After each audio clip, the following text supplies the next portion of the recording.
That would do it. All right. Here we come now. I see what I was doing. All right, this is the second time I'm doing this. I didn't realize I hadn't hit something, but now we are cooking with grease for real. So let me bring my guest in. Damn, why is this thing bugging? I'm still checking, man. Hold on a second. There we go. That's what I wanted to see. All right. This is the second time I'm doing it. All right, now we can jump right into it then. But let me reintroduce my man since I had a little bit of technical difficulties getting that started. I wanted to talk about the new SHO Sports documentary produced in part. You know, Kevin Durant is obviously the face of it, but there's tons of NBA cats on there, and came on last night for the first time. I just had the opportunity to check it out a few minutes ago. I'm talking about Basketball County in the water. And I'm bringing on my guest from that area, Woleosa Akinso of the urban sports scene. What's good, man? What's going on, my man? Glad to be on. I like how you kept that energy. Well, you know I got to. I'm always on. You always got to be on. Right. Hey, well, I appreciate your time, man. Like I said, wanted to talk through a couple of things. One being the documentary, as well as also just DC sports in general. You guys have been covering the area in depth for quite a bit of time now, and a great voice on it, great perspectives and whatnot. And, I like how you guys have expanded the coverage and whatnot over the last few years. So, wanted to get on and talk about it. Well, thank you, man. We try, what I'm saying? We try to do it in a way that, that we all, folks from this area and even folks from outside this area can relate to. And just give our own flair to it. And also, put a fan's point of view on it. Obviously, we all want to think of ourselves as experts, but we're still fans, right? We watch sports, we root for certain people, and then we cultivate that into having opinions and debates about whatever sports topic. So yeah, we just try to bring how we talk as if we were talking at the barbershop or talking, on the phone. Or even talking while we hooping, right? We sitting down, chit-chat, shooting the breeze, debating on who's the best or who's this, that, and the other. So we try to bring that to the show. Right.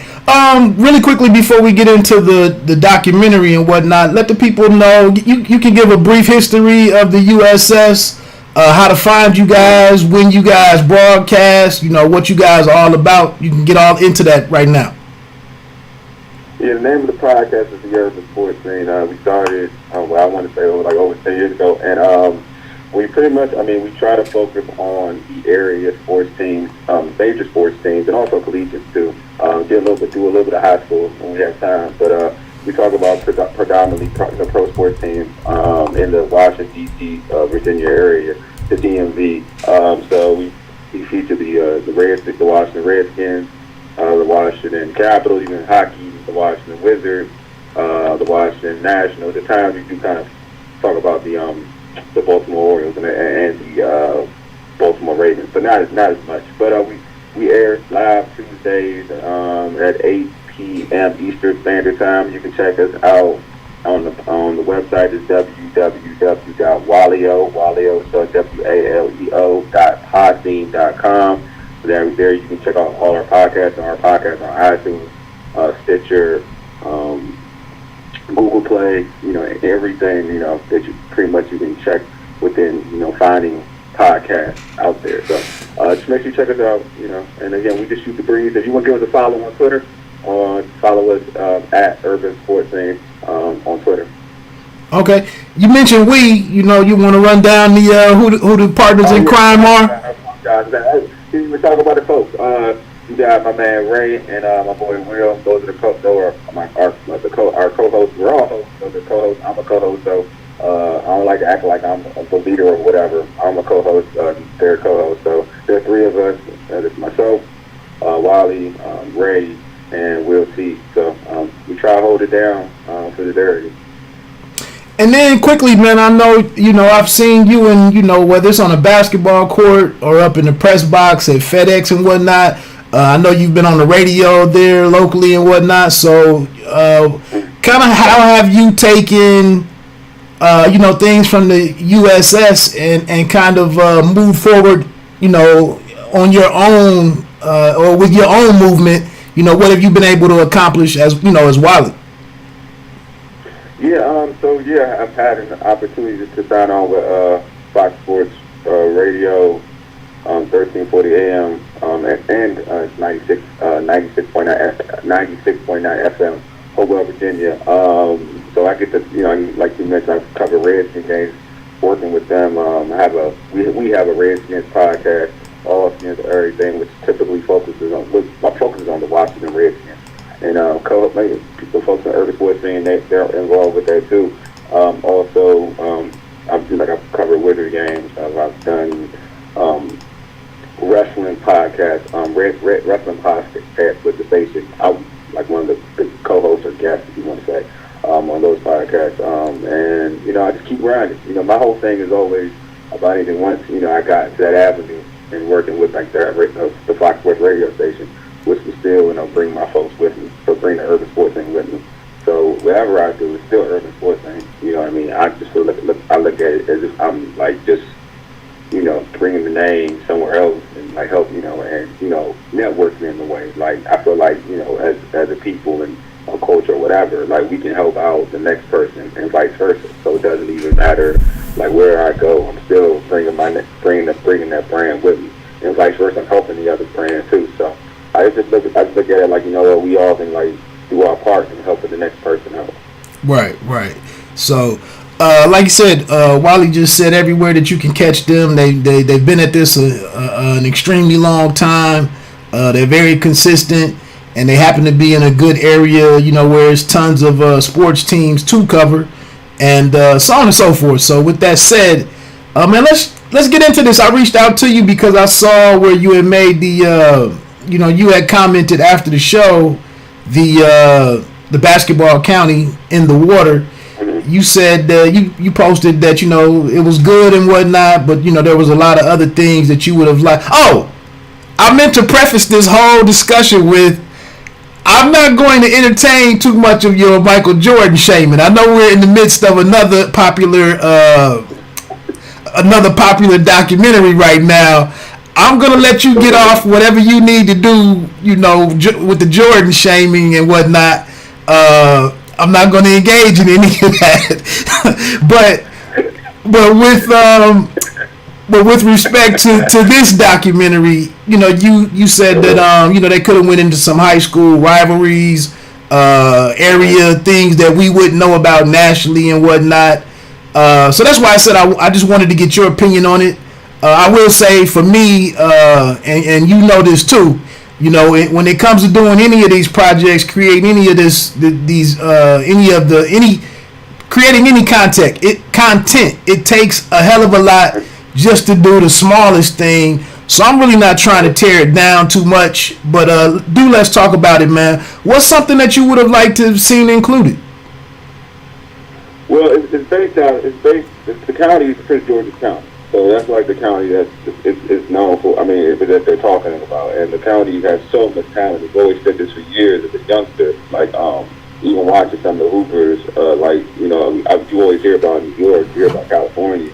And granted, they're cities, and I get why, they get you got Lou Alcindor, bring out the Jabbar out of New York. You got so many great players out some of these various different areas. But in Madison Square Garden, it's Mecca. And then you got the New York Knicks to kind of help formulate that in the Lakers and LA to formulate, opinion about basketball. But in this county, there's so much talent, and like to your point, which I agree with, is that when you're putting together a project like this, it's hard. And I'm not trashing it. I don't want to trash it. I'm not saying it's trash. Right. But when you have expectations, right, you come at your height. Like, okay, finally, and just speaking as a dude that, from a youngster, believed that this county had that much talent off the bat. You know what I'm saying? And now you have a good ambassador, a great ambassador and Kevin Durant, just thinking, okay, like this is going to be epic. You know what I'm saying? Like one of the best things popping, period. And then so you're thinking that everything's going to be thrown into it, right? Because now you have your own expectations, and then not to like go into like, to me, the story of Len Bias was kind of quick. You know what I mean? Like the importance of Len Bias, like that could be a day. You do that in an hour. That could be an hour in its own right. You know what I mean? Like what Len Bias did for the area is not even like, it's hard to even put it out there. And they tried, don't get me wrong, I'm not knocking it. I know they tried, but what Len Bias did for the area is very important. And it's just dude that I can't sit down and remember watching Len Bias, but at the same time hearing the stories about Len Bias. If it wasn't for Len Bias, it would be no Walt Williams. You know what I mean? Like we forget how like the Wizard came out of Crofton High School, went to Maryland, University of Maryland, which is rare nowadays when you have a kid that went to a PG high school go to the University of Maryland. That was one of the top players in the country, right? He goes to the University of Maryland, and why did he do that? Because a guy like Len Bias goes to the University of Maryland. You know what I'm saying? Like so, like that importance. Like you can show how, like even in the documentary, I would like to hear that, you know, that transition to how that was important for Walt Williams, where Maryland's program was going downward. You know what I mean? Like they had problems. They had investigation problems, like in terms of the NCAA issues with that. But Walt Williams still decided to stay in Maryland. You know what I mean? So it's just like there is so many stories within that they could have tapped into. Like you heard a lot about like AU basketball. You heard about PG Jaguars, which was a big time when I was younger. Like and they went into that, but you didn't hear more about like the high school realm.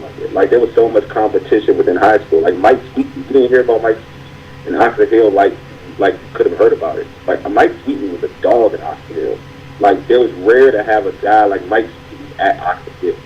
You get what I'm saying? That was rare. Like he would usually go to like one of these charter schools or one of these like schools that just, you know, pretty much like nowadays like Newport News. Like he would like players like Mike Sweeten stayed and went to schools like that.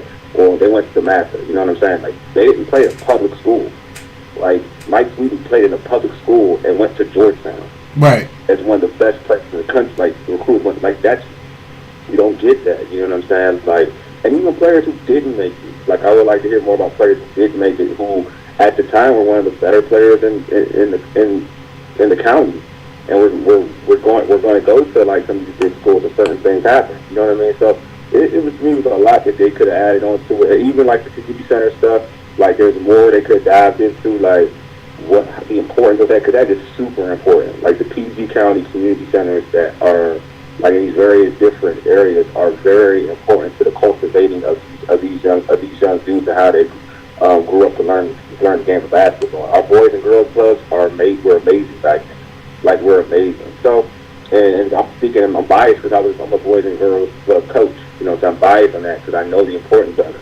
So, I mean, it was a lot they could have talked. I mean, to me, that we were missing out on. Again, I'm with you. I understand, like, especially when you got to put that into like an hour and 52 minutes. Like, so it's like, all right, we got to put this all in one so we can, you know, maybe we can sell this to Showtime and Showtime can accept it, right? So I get it. Like, I totally get it. But I'm like, you know, the individual who's in the county, it's like, who lives in the county, from the county, it's like, okay, like, it's good, and to me, it's satisfied a lot, and it's probably educated enough people on like, the history of PG County in terms of how basketball is important to the county, but there's still a lot that could have been said. And I think that what hurts it, too, to be honest with you, is the Last Dance documentary, and we're seeing episodes of it, and it's so detailed. Like, the Last Dance is detailed, right? I mean, all documentaries, like, you're going to miss certain things, but it's so detailed. And you're like, you know what, Last Dance is doing it. You're thinking about, like, all right, well, you know, this doc can do it too. Right. And that's kind of where we are now. You know, this opens a door, and this is kind of indicative of why people at Durant's level. Hey, what's good? We got my man Derek Branch in the building from Sports Talk 365. Appreciate you tuning in, bro. But this is why it's so important right now with guys, and this is why I don't really knock KD. I know he gets a lot of flack about a lot of different things, but I'm appreciating what he's doing off the court. But what I was getting at, it's a lot of athletes now that have the resources. They can give me and you on the camera, and our little teams. I don't have a team, but you know they could give you some money and allow you to go out and really flesh out everything that you're talking about. And with things being able to live online, it really doesn't even need to be distributed by a big platform like Showtime and whatnot. It could just be KevinDurant.com or 33Sniper.com, whatever it's like. It could just live out here like that. But with that said, though, I guess maybe if you have a top 2 or top 3 or just a top 1, what's the thing on there as a local resident? What's something that made you sit back and smile, or something that you were proud that they did include it in? What was the highlight for you? Oh man. I mean, to be real, almost everything, because when you see it, you relate, right? To be real, when you see your county, you relate. Cause I love my county, and I want to give Kevin Durant much respect, because he's a big time ambassador of DC County. Because I don't think this isn't said enough. Like, a lot of ballers, right, come out of DC County for whatever reason it is, or not ballers, or even celebrities. Put it that way, even celebrities, when they go out and they're on camera and they talk about where they from, they talk about the DC area. Like, Kevin Durant lets you know, like, he's from Prince George's County. You know what I mean? Like, there's so many people from Prince George's County, but Kevin Durant lets you know that he's from Prince George's County. Martin Lawrence is from Prince George's County. You know what I mean? Like, but you wouldn't know that. You probably say he's in the DC area. He's from Prince George's County. Like, but Kevin Durant is from Prince George's County, and they say he's from Prince George's County. Big time ambassador. Love Kevin Durant for it. But now, what made me, like, when I saw the community centers, I got hyped. Like, that kind of got me. I was like, because I ball there, I coach there. That got me hyped. Talking about, like, to be honest with you, players like, featuring DeMar Johnson. When I was young, DJ was like it. When people stuck on Steph Curry shooting half-court threes, DeMar Johnson was doing that in high school. You know what I mean? He was doing that in high school with ease. You know what I mean? Like, they talked about the capital city, the capital city classes. You know what I'm saying? Like, the capital classes. That was amazing back then, because basically what they said was the truth. It was like the McDonald's All-Americans versus the area squad. I mean, the area stars. Period. You know what I mean? And that's what it was. So, and it used to be the highlight. You'd be like, we beat them. Like, we beat the McDonald's All-Americans? Wow. You know what I mean? Like, it would be that. And another thing was, like, obviously, the mention of go-go. I knew he was going to throw in go-go. I was going to see how he was going to do it. And, like, how Beasley was talking about how, like, there's go-go in the game. I was like, that's a reach. I get it, though, bro. I get it. Right. Hey, with that Capital Classic, was that Dominique that was inbounding the ball and, like, they didn't even mention his name? Was that Dominique? I gotta look at it again. Dominique was from Baltimore. It could have, because Dominique started in the Baltimore area. You gonna know that Dominique was in Baltimore, and they would include Baltimore in the Classic. So they didn't know. Like, Dominique was in the. It could be. I gotta check it out. It was a dude who was. It was a cat that was inbounding the ball as they were talking through it, and just some B-roll or whatever. And it was like they didn't even mention it. They didn't give Dominique no credit, but then they went right into mentioning Magic and Jordan and whatnot, and it just kind of it reminded me on the Last Dance in discussing the Dream Team. They didn't bother mentioning the Admiral or Pat Ewing, like they were just nobodies. I mean, you mentioned the dude that's like near and dear. Like, when you talk about Dominique, that's one of my guys, man. And I'm just gonna say, like, in terms of basketball context, probably, and now it's like people are starting to try to diminish, Isaiah for whatever reason. Isaiah was great, but like Dominique Wilkins is probably the most underrated superstar I've ever seen in basketball. That's all I'm gonna say. That's all I'm going to say. Yeah. Back into a certain extent. Yeah. Back into a certain. A partner of mine that does the podcast too, Damian Adams of The Real Deal with Damian Adams.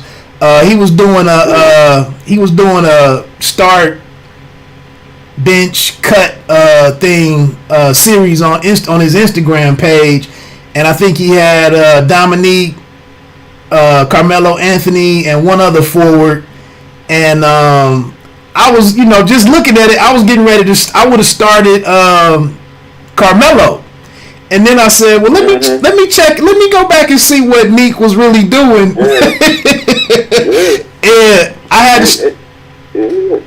had to go on and start Neek on that one. No, it's crazy because I'm gonna tell you this is what it is. Like we're creatures of the moment, right? Right. And the problem is like you gotta go back to when you were a youngster watching these dudes play. Like I do this all, but this is what I do. I go back mentally and go back. And you look at the Dream Team, right? And what that dream thing. Talking about 92? And this is the truth. Other than Michael Jordan, and we're talking about the era of that, what it was, and you could say injuries, but other than Michael Jordan, Magic Johnson, Larry Bird, it's like Isaiah was on the squad. But other than those three, Nick was the best player, probably the best player. And he wasn't on that squad, but he probably and even in the era, we will go through those 80s, because that's more mid 80s to the 90s to early 90s. We were going to include Isaiah. So this say like, but I would name the Dream Team itself. It would be, you could say Magic, Bird, Jordan. You could throw Dave Robinson. Dave Robinson had some crazy games too, for real. Dave Robinson. And then you could say, like, you can argue say Neek and Isaiah. Even Isaiah and Neek should be there. You know what I'm saying? Like, because Neek was averaging literally 25 plus for about, I want to say, over close to 10 straight years. Exactly. 25. Exactly. 10 straight years. He used to give Pippen the business. Like, Pippen wasn't even Pippen. Like, he used to get Pippen the business. Pippen was second deep. Like, that's the dude who said, and he would give, and Neek would give Pippen the business. All the time. You know what I'm saying? So it's like, we forget how good this dude is. This dude was not good, how great that dude was. You know what I'm saying? So, I know I got off topic, but I just want, like, when I hear about Neek, I'm like, I want listeners to know that he was that dude. Yeah, there was also that Celtics game with him and Larry Bird. Both of them had like over 40 points. Of course. So yeah. He got stories. He got stories, man. He got stories.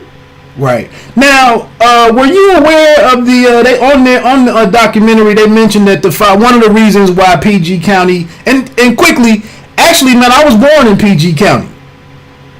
Oh, my man. Yeah, but I grew up though in Hampton though and whatnot, but I just always like to get back there. I mentioned this to you before, like, it'd be good to I know. get back to my roots a little bit, but they mentioned that one of the reasons why they were able to get ahead in that area back in the day at the dawn of the 1900s was the Dr. Edwin Henderson that went to some Harvard athletic and recreation thing and was able to interact with James Naismith directly, and then he came back to the DMV or DC area with basketball, and he believed that in allowing the brothers in the area to excel at basketball, it would be a way for young black men to go to college and everything. Had you heard of that person before, that individual?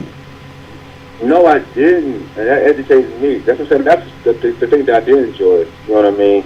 Again, you like to be educated on stuff you didn't hear about, or you didn't like research this on your own. And when I heard about that, I was amazed. You know what I mean? And it didn't make sense in terms of how it showed that how folks, from the city to hear how we play a certain way. You know what I mean? Like play basketball the right way. You know what I'm saying? It's just not just trying to show y'all like and one handles, whatever. There's a way of playing team ball and how that, and also it's cool how that kind of infrastructure in the way that how that built the master, right? The master program, more than Woo. So that part was really was real insightful. Like I really give credit to the filmmakers on how they included that into the documentary. Yeah, and like I said, when we open this up, it's like I can imagine, because I watched I looked at the joint that LeBron and Maverick did, the mini series on Netflix for Madam C.J. Walker, and I think it was 4 episodes, and I did a little review on it on the channel, and it was like, yeah, it kind of wasn't what I wanted it to be, and so on and so forth. But when you dig into somebody's life, and I can just imagine when you get to outlining it and you get to, you got enough writers in the room and everybody is pushing for how they want the story to come out, it becomes very difficult to deliver these things. And then you get up against deadlines and whatnot, and then you kind of got to go with what you have to go with. But I thought I made note. I think the person that wrote the documentary, I think his name was maybe Armani Martin, and then the narrator was Jason IDK Mills. I've seen IDK. I think I saw an article about him last week, but I didn't really read it. But yeah, I thought that was dope to start out with. Well, here's a reason why this region had a leg up on the rest of the country, because this particular individual left his imprint, with the sport of basketball. I thought that was dope. Yeah, that was good. It was cool to show you some history, some simple history. Right. And why, why basketball was so big in the county, and why actually, why, like how, like DC, the impact of DC, led over to the suburbs, right? So it was cool. I enjoyed it. I enjoyed that. I was like, that fascinated me, to be honest with you. Right. Now with that Capitol Classic, I hadn't heard of that either. And then that's I may have heard of it before, but I mean, just to see it, kind of spend a little time on it like they did, and to realize that it was kids from PG County against the rest of the country, maybe I didn't recognize it in that way. When did that end? That's not still going on, is it? No, I ain't going on anymore. It's not like kids from PG County. It's like from the whole DMV. Oh, okay. So kids from DC, PG County, Virginia, Baltimore, some people from the DMV. But it's awesome. It was awesome, man. Like, you had so many, like, you would have, like, the players from, like, the players who were McDonald's All-Americans. They wouldn't play for, like, the McDonald's All-American teams, but they're in the area. They played for Capitol Classic teams. You know what I mean? And it was always at the, back then it was the Capitol Center. Right. Yeah, it was always at the Capitol Center. And that was in PG County. The Capitol Center was that's where the Bullets played at. That's in Landover. So they would play there. It was awesome, man, because you would hear about it, like, you would hear about some of the players that kind of got out, and then they would actually, honestly, to be honest with you, they would make a name for themselves to a point where they would now, they weren't like, say, that they weren't like the McDonald's players, like, they balled in that game, because you heard about DeMar Johnson. They, like, how DeMar Johnson, they kind of put him on different levels too. Like, right. Just like killed Capitol Classic. Same thing, like, you killing the Capitol Classic, like, that kind of uplifts your name more. Because, like, who's this dude giving me all these McDonald's players work? You know what I mean? So now it was awesome, man. You would hear about it. Like, I would hear about it in high school. Like, the dude who, what's his name? He went to the University of Michigan. Bullock. He was like years ago. Bullock. Oh yeah, I remember Bullock. Yeah, he played the Capitol Classic. He's from the area. He fried, and then he went to Michigan. That kind of uplift his name too. But yeah, he played in the Capitol Classic too. Wasn't it like it's a big thing?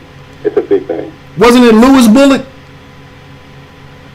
Not Lewis. I can look it up. I got it. Not because he was a story for a while. Was it Lewis Bullock? I'm thinking it was Lewis Bullock. Maybe. I'm trying to think of it. It was a while ago. I could be wrong. I could be wrong though.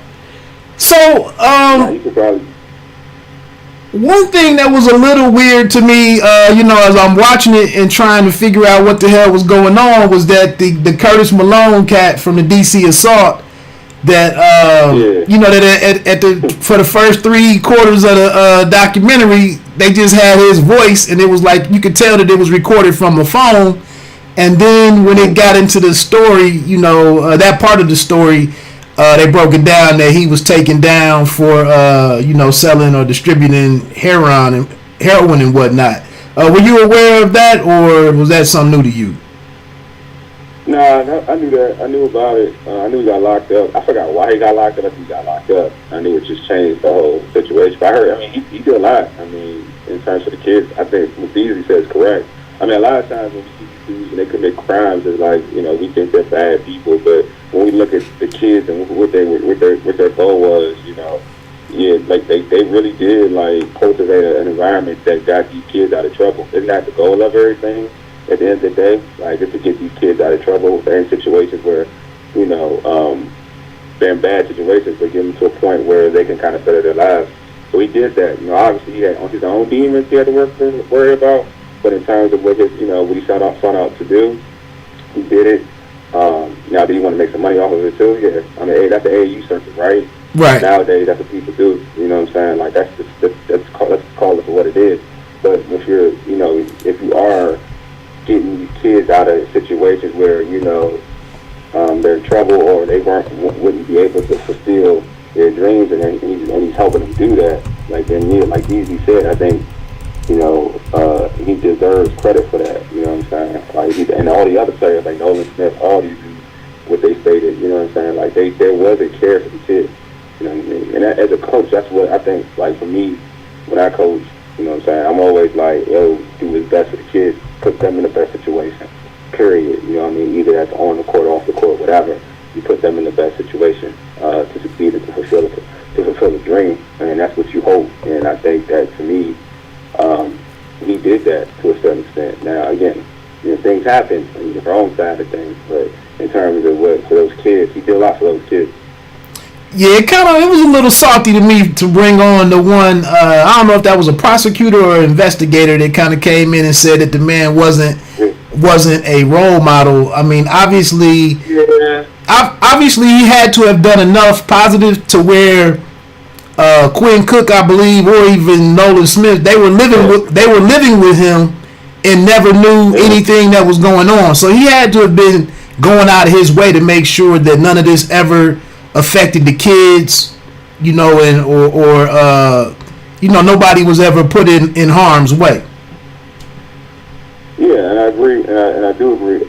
To me, like you are just saying, like you're telling the story, so you gotta have both sides to it. So I get what they were doing. They added him in. So I get it. Like they added him in. He gave his opinion. You can't just have. There's a drug dealer, right? So at the end of the day, you're not gonna have everybody say nice things about him, right? Right. So I get, you know, in terms of he knew what you had to do.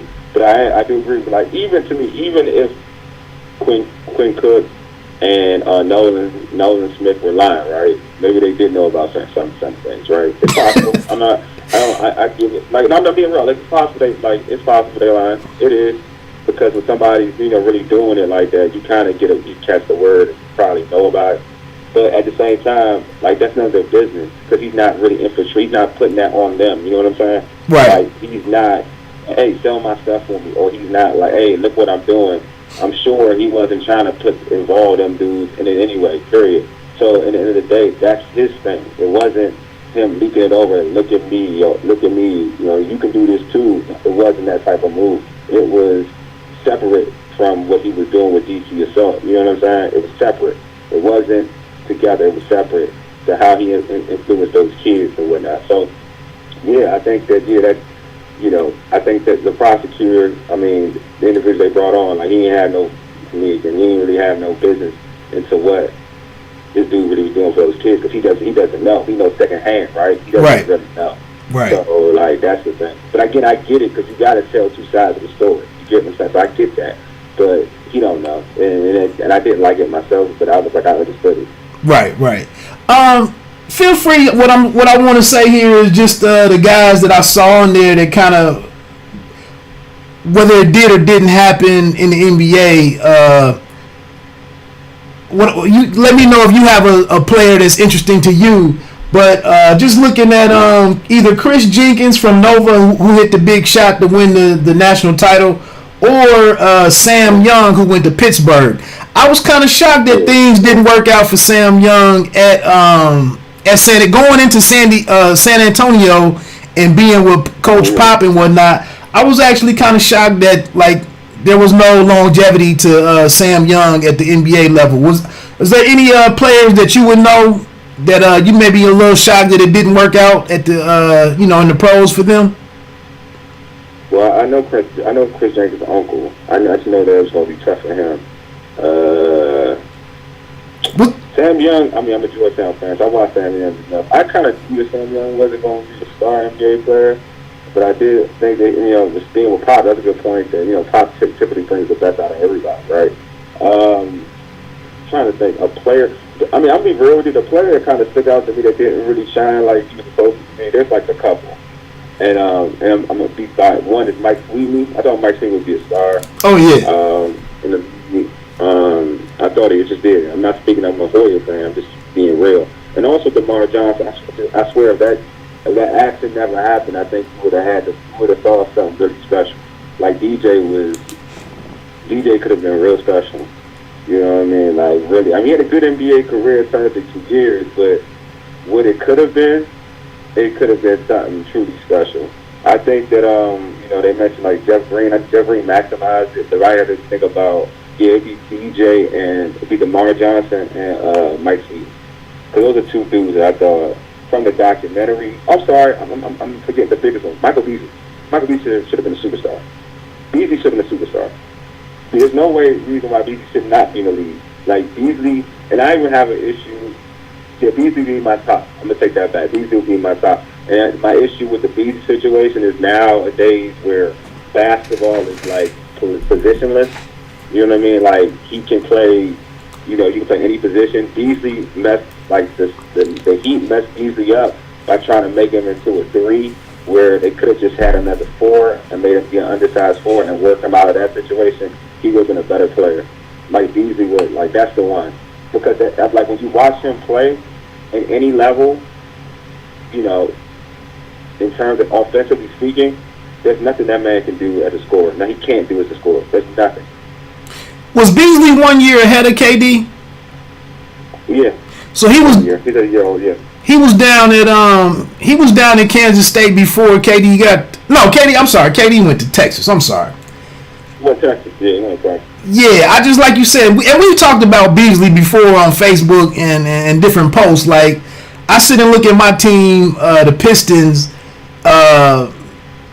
for them to not just go out, because there's been times where I think they brought Bees into the Rockets for like a half a season or something, and he was a solid contributor, and then the next year they just parted ways or something, and it's like a team like Detroit that struggles to bring elite players in. He kind of fit in that mold where you would have thought that they could have gotten him there and could have turned things around for him, kind of the way that they got Rasheed on the right path for a few years and got a title with him. Yeah, I'm not correct that. Kevin Durant was there before Beasley. Sorry. Was he? Ahead of Beasley. Year ahead of Beasley. Okay. Like, he came 08, I'm sorry. Okay. Something was off for me. Yeah, sorry. But it's just crazy. Like, all right, so because Beasley is the type of talent, like the Pistons had signed up and they cut him. From correct. They had signed up and cut him. Right. And like that's again, he was going through stuff around that same time frame. Like his mom, by that time, because that was the season. This season they cut him. He was with the Lakers the year prior. They got rid. Then they got his mom had passed and they got rid of him. So he's been going through the motion. His mom passed. The Pistons got him. I guess he still hasn't really worked through all of that. You know what I mean? So Pistons got him. They cut him. But if you look at like scoring talent, a lot. I know we always talk about job play defense too, but scoring talent. Like LeBron has even said it. Like he's one of the more talented offensive scorers you've ever seen. LeBron says it. So it's not like this dude is average like in terms of scoring. He's elite in terms of scoring. You know what I mean? And for it not to all pan out the way it could have, you know what I'm saying? It's amazing because I've always said this in the NBA. If you could score 40 in the NBA, that means you're a dog. You know what I mean? It don't mean that you average. You're a dog. To score 40, you're a dog. And if you can do that a couple times, you like that for real. And so you just done that in the league. You know what I mean? Score, about 40. So it's not like he can't. It's not like he's not talented. This dude is super talented. It's just for whatever reason it just doesn't work out for him. But that's a dude. He told me that watch that doc. He's the dude, like easily. Yeah, and like I said, I understand he has off the court issues. Actually, when they picked up on his story in the documentary, they mentioned that he was on house arrest and whatnot. So I understand all of that. But it just seems like he's that talented. Like I said, some of these small market teams, like it would just behoove some of them to have somebody on the staff that could connect with him and kind of harness what he can contribute, because it's not a lot of guys who can get you 16, 18, 20 points a night when he's going right. But it just, like you said, it's like maybe nobody really has the time to kind of tackle what's going on with him. I know he's a bit of a free spirit. He's a bit of a weird dude in a way. Yeah, he's a weird dude. I mean, he's got to get stuff right. That's what it is first for anything. I mean, we hear that all the time. You got to get yourself right first before you can even help out, an organization or whoever, anybody else. You know what I mean? So he got to do that. You got to take care of Michael Beasley first. And once he does that, man, I just hope he gets another opportunity before it's too late. So I do think that, if he gets that opportunity, this dude and really is ready, to do it. Like, this dude's still in the age 30, because he's about 30 now. This dude will still help the team, because, like, again, that's too much talent. Because, we've seen it. We all do basketball at any level. Forget the NBA, or college, or whatever. We see a dude and we're like, dang, this dude's talented. Like, just hope he takes advantage and incorporates his talent into something big, and because he can do some damage on some platform as a basketball player. So you just hope, like he cultivates his talent to a point, or, cultivates his attitude, his, everything, so it can impact what he can do on the court in the NBA, because his talent is NBA. It's nothing less than that. He played in China. Everyone, goes to China and dominates China, because it's not even worth his talent. His talent is it's too high. He deserves to be in the NBA. Now, once he gets to the league, it's about how he wastes his time, or he does get his chance to do what he needs to do. Because again, like I said, this dude is super talented as a scorer. There are not that many dudes in the NBA now that can score as easy as Michael Beasley. You know what I'm saying? We got guys like Dan Harden score easy. Kevin Durant scores easy. I'm sure I'm missing something. Steph Curry with his range to score easy. LeBron to score easy to a certain extent. But, like, this dude is effortless. You know what I'm saying? Melo is a guy normally who scores easy. This dude is effortless. You know what I'm saying? So just hope he gets an opportunity. Right. We'll get into some. We'll transition into some Redskins talk here in just a second. Like you said, what you doing the podcast on the Redskins, coming out of the draft and whatnot. I'd like to get your perspective on a couple of things. But I guess before we get on from off, and let me clarify that. I didn't really think that Sam Young was going to be a superstar by any stretch of the imagination. Oh, I know that. I know you did. Yeah. I know you didn't say that. So I know you're surprised that you're saying that you're surprised that his tenure in the league wasn't long enough playing with Pop. Oh, I get what you were saying. Yeah, I totally get what you were saying.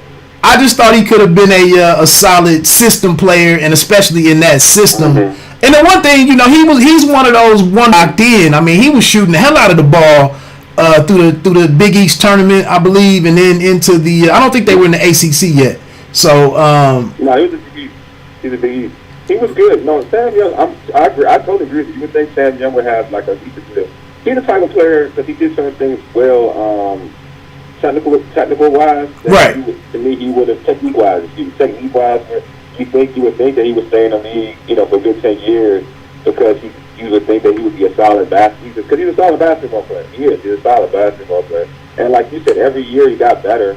Like he did, he got better every year a bit. No, I agree. I think he is surprising. Chris Jenkins, I kind of when I looked at him, I was like, I like Chris Jenkins but then I got, I would talk to his uncle, I hoop with his uncle, and he told me like, yeah, what the talks were and whatnot, and I was like, all right, well, he's just gonna have to be hungry and see if he can make it into the league. But yeah, but I'm with you. I think Sam Young is a dude that could be. And I'm gonna add this too. There's a player that wasn't mentioned that should have been mentioned. I don't know if it was politics or something. There's two players. They came out of Jamaica. And I mean, I'm sure you know who they are. One went to North Carolina and one went to Kentucky. Guess who I'm talking about? Man, you put me on the spot, man. I pulled Lewis Bullock. You said. No, you did. That was right. You were right. I'm just saying. I mean, you can be wrong. You don't have to guess it right. I can say it now. If you want to guess, you can guess. I'll tell you now if you want me to. Go on ahead, just because I don't want no dead time in the stream. Joe Forte. Oh yeah. Key Bogans and Key Bogans. They both went to Master. They both played on the same team. They both played on the same team at the Master. And that the Master team was nasty. They both were on the same team. They didn't mix them at all. Wow. Yeah, I forgot about. You know what? Forte might be the most mysterious case in all of basketball. Yeah. I mean, that's crazy. We got Bama B cranking in the chat who said, "How do you not mention D West?" Is he? Oh, yeah, D West, yeah. Went to my high school, man. You're right, my bad, man. D West went to my high school.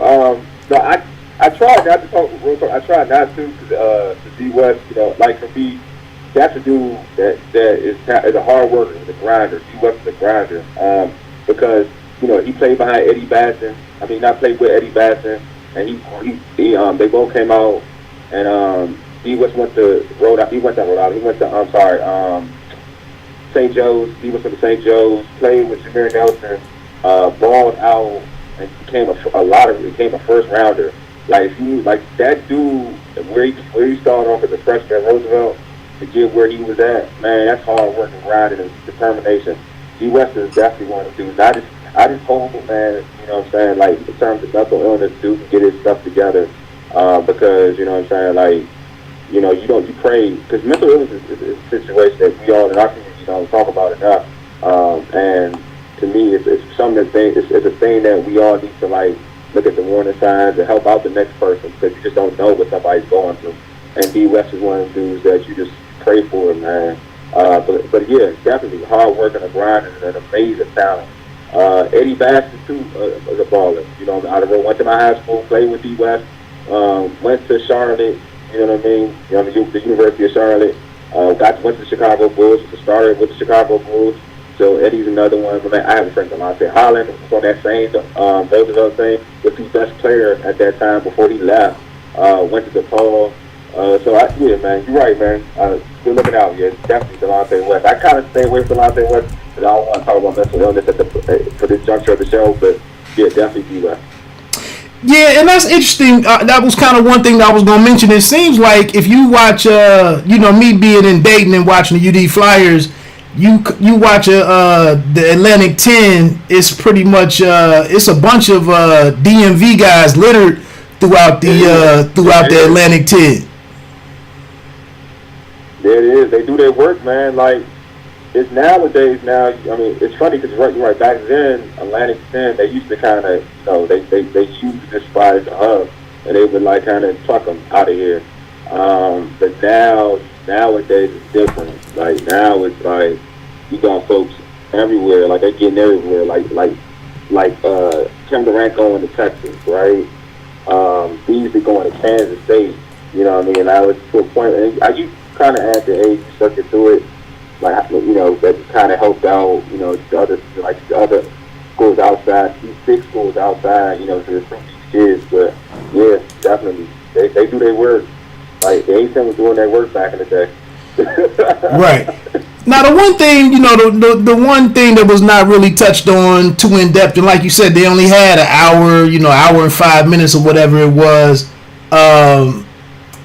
you know, not to really go too deep into, we mentioned all of these names, but very few of these cats actually went to the University of Maryland. I mean, for me, for Beasley and Durant to make it out to the deep Midwest, the far Midwest, just is inexplicable.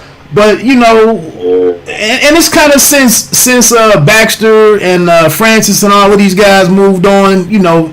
It's been very difficult for you. They've had some cats here the last 6 or 7 years, maybe that you thought things would turn around. But you know, what's kind of been that struggle with them keeping that more of a direct pipeline? That's a good one. That's a very good question. All right. So the rumor was they got Steve Francis. Steve Francis was good. That was a good one. That was a catch. Steve Francis was true DMV all the way. Steve Francis is actually from Montgomery County, but he was true. You know, he was true DMV all the way. They got Juan Dixon out of Baltimore. I was gonna say Juan Dixon. I want to say Yeah, they got Keith Booth out of Baltimore, so I think Keith Booth is in Baltimore too. Then they got locally, well, local ties. They didn't really have that many local players. But the thing was, when they won a national championship, this was at like back to like Silver Spring, the Silver Spring area, I believe. But when they won a national championship, the word was that Gary Williams, and you know, college sports is a business, so let's not act like it's not. It's a business. So Gary Williams, when they won a national championship, he looked at Maryland like Duke and was like, we don't got to do anything. Y'all should just want to come here because we champions, we Maryland, this, that, and the other. That was the word. That was what I heard. I've heard that from recruits. I've heard that. This is what I've heard. Now, as a fact, I can't tell you, but this is what I've heard, and it's like the running theme in this area. So that's the reason why they didn't pull a Kevin Durant, they didn't pull Michael Beasley for that particular reason. They went to Kansas. I think Kansas had worked a deal to put somebody on the staff that Beasley is very comfortable with. Yeah. Kansas State staff. Yeah, that's true. That's why Beasley went to Kansas State. That's true. Kevin Durant forgot about why he went to Texas. I mean, I'm sure there's other backline stories. He went to Texas. But Maryland didn't do, you know, I mean, we all thought blue chips, right? Right. So you get the idea of it. It's not like, I'm not saying put money or whatever, I'm not saying that, but they didn't really go hard at them like these other schools were. You know what I mean? And Kevin Durant, you know, for what I've heard, just wanted to get out of the area anyway, so maybe it was harder. But I don't think Maryland really put it out there. But I do know for a lot of recruits, because again, there's a bunch of talent in Maryland, right? A lot of recruits were like, you know, Gary Williams was like, you know, we Maryland, you know, because you should want to come here, and you can't treat these kids like that. You gotta let them know that they are desired, we want to. You know what I'm saying? Like, think about when Georgetown got Mike Sweetney, like the whole Georgetown community for that his games, like they were recruiting Mike Sweetney when he was a freaking, I want to say a sophomore. They started early with Mike Sweetney. They made Mike Sweetney know that they wanted him bad. Like, so you got to do that for these kids. You got to show these kids that if you're Maryland, that you want kids bad. You know, so I had heard that I was just gonna say I had heard that on another documentary or like a E60 or something that Gary Williams for some reason just took that position, you know, that stance that you just mentioned, and you know, guys want to be recruited, they want to be wanted, and I heard he wasn't interested in doing all of that. Yeah, because I mean those players, they are high. I mean, just be real, they're high maintenance, right? Without going all into it, they're high maintenance to a certain extent. So you gotta pander to it. I'm not saying do anything illegal in terms of the NCAA, you know what I mean, whatever. But you gotta, if you want to be legal in doing it, then you gotta really go about doing it. You know what I'm saying? You really gotta go hard at it.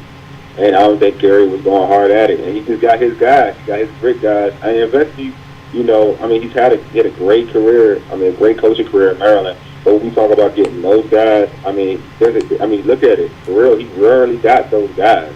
You know what I mean? And all the talent this area has had over the last some odd years. He didn't get Joe Forte. Forte went to where? He went to North Carolina. You know what I'm saying? And the Matha is literally up the street from Maryland. You know what I'm saying? Like, literally up the street from the University of Maryland. Like, you could walk to the University of Maryland from the Matha if you wanted to. You know what I'm saying? So, that's my thing, is like, when you look at it, it's like, all right, well, why, how come you couldn't get Joe Forte? Yeah, or how come you couldn't get Keith Bogan? You know what I'm saying? There's a reason for that. Yeah, you let a guy like that get right from out of your back. And I heard, you know, that was kind of why the relationship, you know, ended with him in Maryland was, you know, some of the faculty in the high national championship, and he brought him a national championship, and he helped, you know, build the program when they were in a low spot. You know what I mean? You know, he got Joe Smith. He had some good players, Joe Smith too. But it just that, you know, he felt disrespected. You know what I'm saying? And he has a big following. You know what I mean? A lot of people who went to Maryland who are in the sports media, the sports market here, and the local sports market here, and, you know, throughout, you know, even some former alumni, boosted. I mean, he has a big following. Some of these guys, they love and adore Chris Williams. But we just call it for what it is, man. Like, I know people. All I know is that when you got these kids in this area, and some of these people, the supporters of these kids in this area, while he was coaching, like, that used to be the knock on him. You know what I mean? And word of mouth, that was the word. Like, Gary Williams we ain't trying hard not to get these kids. So that was the question, And he got his kids though, right? So when you recruit, sometimes you get the kind of kids you want to get, right? So you got like kids who move the ball for him, Blake, Gilchrist. You got some guys who ball for him and played the way he wanted them to play, and he got success out of Maryland. Now, did he get more? The thing is, you would think that you can just get a handful of these guys that are going elsewhere, then maybe instead of winning one national championship, you may have like 3-4. But you never know. Right. Well, let's transition to this Redskins talk, man. And I don't have the list of draft picks in front of me and whatnot, but I guess I just felt like, not to have a second round pick. Although I will be honest, I am kind of satisfied with the fact that a guy like Chase Young was there and that they just stood pat and actually selected him versus trying to make things complicated, pick up a bunch of picks and whatnot. Because it just seems like Young is going to be a surefire thing. Yeah, I'm with you. But dogs, man. Right. Like, they did the right thing. But it just seemed like not having that pick in the second round and coming back with the Gibson kid in the third, and then the Golden Gandy kid and whatnot. It just seems like we have a bunch of ifs, and it's going to be incumbent on player development to actually get something out of these guys. We just got a bunch of unknowns. Man, you know what? See, this is the thing. I had to do my own research on something. I'm like prior to the draft for my show, for the show, and they're not as bad as unknown as you think. They're not. You know what I'm saying? When you look at say like Golden, Gandy Golden, the wide receiver out of Liberty. He's exactly what this team needs, right? Like a wide receiver, exactly. You know what I mean? And then what you look at is with production in college. He was doing it. You know what I mean? Because that's my thing about football. We get fascinated with the combine, but the combine is something that you want to look at as it's something that okay, this makes it confirms what you think. You know what I'm saying? Like, it confirms your work on Saturday. That's how I look at the combine. It confirms your work on Saturday. And when I look at a wide receiver like Gandy Golden out of Liberty, like, this dude is a high jump wide receiver. He's physical, like he's a bully on the block. The Skins haven't had a bully on the block wide receiver in forever. You know what I mean? Like, even drafting it, like it's as high as Dotson can jump, like he wasn't a bully. You know what I'm saying? Like, when we talk about mossing somebody, you know what I mean? That means you're a bully. You know what I'm saying? You can get the ball on any level, but you do it, and then you kind of like you don't even like you just moss somebody. You just pretty much drop the ball from somebody. Like, this dude, Gandy Golden, has the ability to be like some boss folks and to do it in a mean way. And the Skins need a guy with attitude. They had a wide receiver attitude, in my opinion. Pierre Garçon is one, and part of Pierre Garçon and Gary Clark when I was younger. Those are wide receivers with attitude. And this kid has attitude, and he's tall, big, so he can be what Dotson was supposed to be. I like losing Trent was a big thing. And to get the kid out of LSU, to get to beat Charles out of LSU, man, he's really agile. So I just think that, drafting him was good. And to be honest with you, getting Randy Moss's son as an undrafted free agent is big. I like him. I like what he can provide as a tight end. He doesn't drop the ball. He's a willing blocker. And to me, when he has the ball in his hands, I love the draft, to be honest with you. Because, again, this draft wasn't the strongest draft compared to prior drafts anyway. Right. You know what I'm saying? You got arguably the best player drafted, Chase Young, and then after that you were okay. But like, this draft wasn't that great of a draft. You know what I mean? Like, we've seen better drafts than this, but we are all like, when you're in the draft moment, you're like, man, we should get him. like some of these players are going to be bust. Like a lot of these players are going to be bust. They are. Like I look at them, I'm like, yeah, like in last year's draft, this player probably would have been a third-round pick. They're a first-round pick this year. You know what I mean? So it is what it is. But I do think for what they've worked with and what they kind of, who they drafted, you got a kid out of Memphis could be like the next. I looked at him as like a poor man's Percy Harvin. That's the kind of player he can be.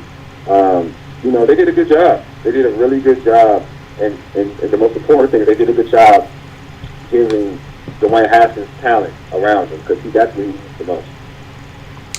Okay, you mentioned something. The guys aren't going to make it, so I started looking at these fifth round guys. The guy out of San Diego State, I don't really have too much familiarity with him. The other fifth rounder was Khalid Hudson. I've seen quite a bit of him up in Michigan. I am a Michigan fan, and I was familiar with Khalid prior to him heading to or landing in Ann Arbor. A coworker of mine actually. I don't know if he's related to his dad or went to high school with his dad or something, but I was watching him in high school. I don't know, man. Seeing him against Ohio State and some other action in the Big Ten, I don't know where I am with him. What's your thoughts on him? I don't look at him as a starter. Like again, I don't look at him. I look at him as a special teamer. I'm honest. We talk about Michigan a lot, and when they drafted him, I was like, somebody texted me like, "Wow, what you think of him?" I was like, he's solid. I mean, he's fast. You look at a guy who's got speed, who if used correctly can make some plays, but he's not an impact player. No, you know what I mean? Like he's not an impact player. But one thing I would see is a special teamer. And which is good. Like you need everybody to kind of put work, on the field for you. But if you're trying to tell me he's going to be like, Brandon Graham, no, he's not like a Brandon Graham or anybody like that. He's a 3-4. You can put him in a linebacker position on the outside, maybe on the weak side, and see what you can work from there. But he's got to get bigger. He's fast. That's good. I mean, he's got great speed, but that doesn't correlate to being a good player. Because it's like you. I watched him play against Ohio State. He used to get torched. I watched him play against some of the other teams. So I'm not. You're not going to. I know he used to play safety, and they changed him to a linebacker. But you're not going to trick me and fool me just because he runs fast. You know what I mean? Went to Michigan, and you can say, you know what? Oh man, the skin's got to steal. Nah, he's going to have to work. Now, who am I to say that you can't get better, right? Like, you can get better with hard work and determination, and you know what I'm saying? Like, and you can learn from the vets, and maybe you become the player that maybe people think he's going to be. But at the same time, like from what I saw in Michigan, nah, he's not a star, but he can contribute, and that's what you want, right? Somebody can contribute. He did have a hell of a career at Michigan on special teams, blocking punts and whatnot. Yeah. I'm not complete. Like you said, I think when he was forced to play inside, I just saw a lot of replays with him meeting up with cats in the hole, and he just didn't have a lot of interest in getting in there and mixing it up.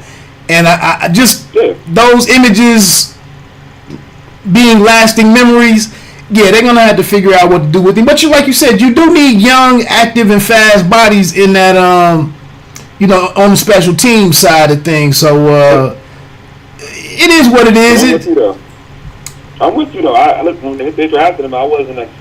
Usually, I'm be honest with you. Usually, when a Michigan player gets drafted, I get super hyped. like a hype stuff. Like you have no idea. Like I'm like, yeah.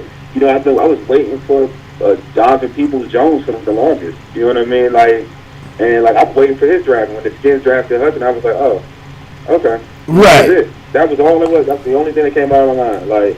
Because I know, this, and defensively speaking, I wasn't really impressed with many people that got drafted. But when I look from like, if you could ask me, like, last year, before last, I was like, oh, he about to eat. Like, I was, like, getting hyped. But this year, I wasn't really into everything because I just knew. So, I mean, some players went to the right situations, so I just think they'll play well. I believe New England drafted. They drafted New England drafted somebody. I forgot. They drafted a pass rusher. Uche. His name slipping my mind. Huh? Uche? Yeah, I think New England drafted Uche. Yeah, I think New England drafted Uche. And I couldn't wrong, but I thought they drafted Uche. And I was like, great situation. Perfect. Computerized correctly. But when Skin drafted Hudson, I was like, yeah, it's not going to work. It's not going. I mean, it's not. Well, let's say not going to work. It's not going. He's not going to have the impact that people think he's going to have, because I know how people think. They see highlights and they see speed and they start to think, oh, they got the next best thing. I'm like, nah, you don't know what you're saying. Hey, wait, just wait for it. You'll know. You'll see what I'm talking about. So, but yeah, man. But speaking of missing player, I wanted to get Dollars to People Jones, but it didn't work out for me. Cleveland got him, but that's what I wanted to see him to do. Right. Now, you mentioned the Thaddeus Moss, and like you said, I'm pretty excited the way that they got him. I feel like he was good value, you know, to bring in a guy, not spend a pick on him. You get some players that aren't hurting you in terms of the salary cap and whatnot. I guess you said, he can block. Good, excellent hands. I guess my question for you: have you seen anything that kind of indicates that he doesn't have any speed? I was reading through some forums, and people were talking about like he had zero speed. I didn't know if this was something maybe with the coming off of the foot injury or whatnot, but it just didn't add up that he was just playing in the SEC, that he just had zero speed. You talking about Sadiq Charles? No, Thaddeus Moss. Sorry. His speed, like, to me, when I watch his clips, I did some research, a lot of his clips, and looked at more of his and like his highlight packages, and looked at other game clips. His speed was good. I mean, like, his speed was solid enough.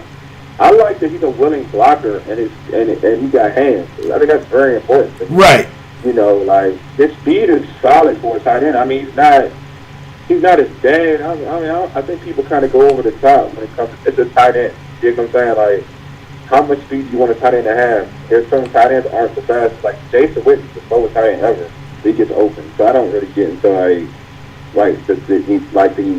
running a 4-4 in the tight end position. Now, it's a bonus, but I don't look at him as being a guy that he's not that I look at that position as a guy that's got to have 4-4 speed. You know what I'm saying? Like, Gronkowski is solid speed. I think, to me, watching him, he's about that in terms of speed, not the physicality, but the speed.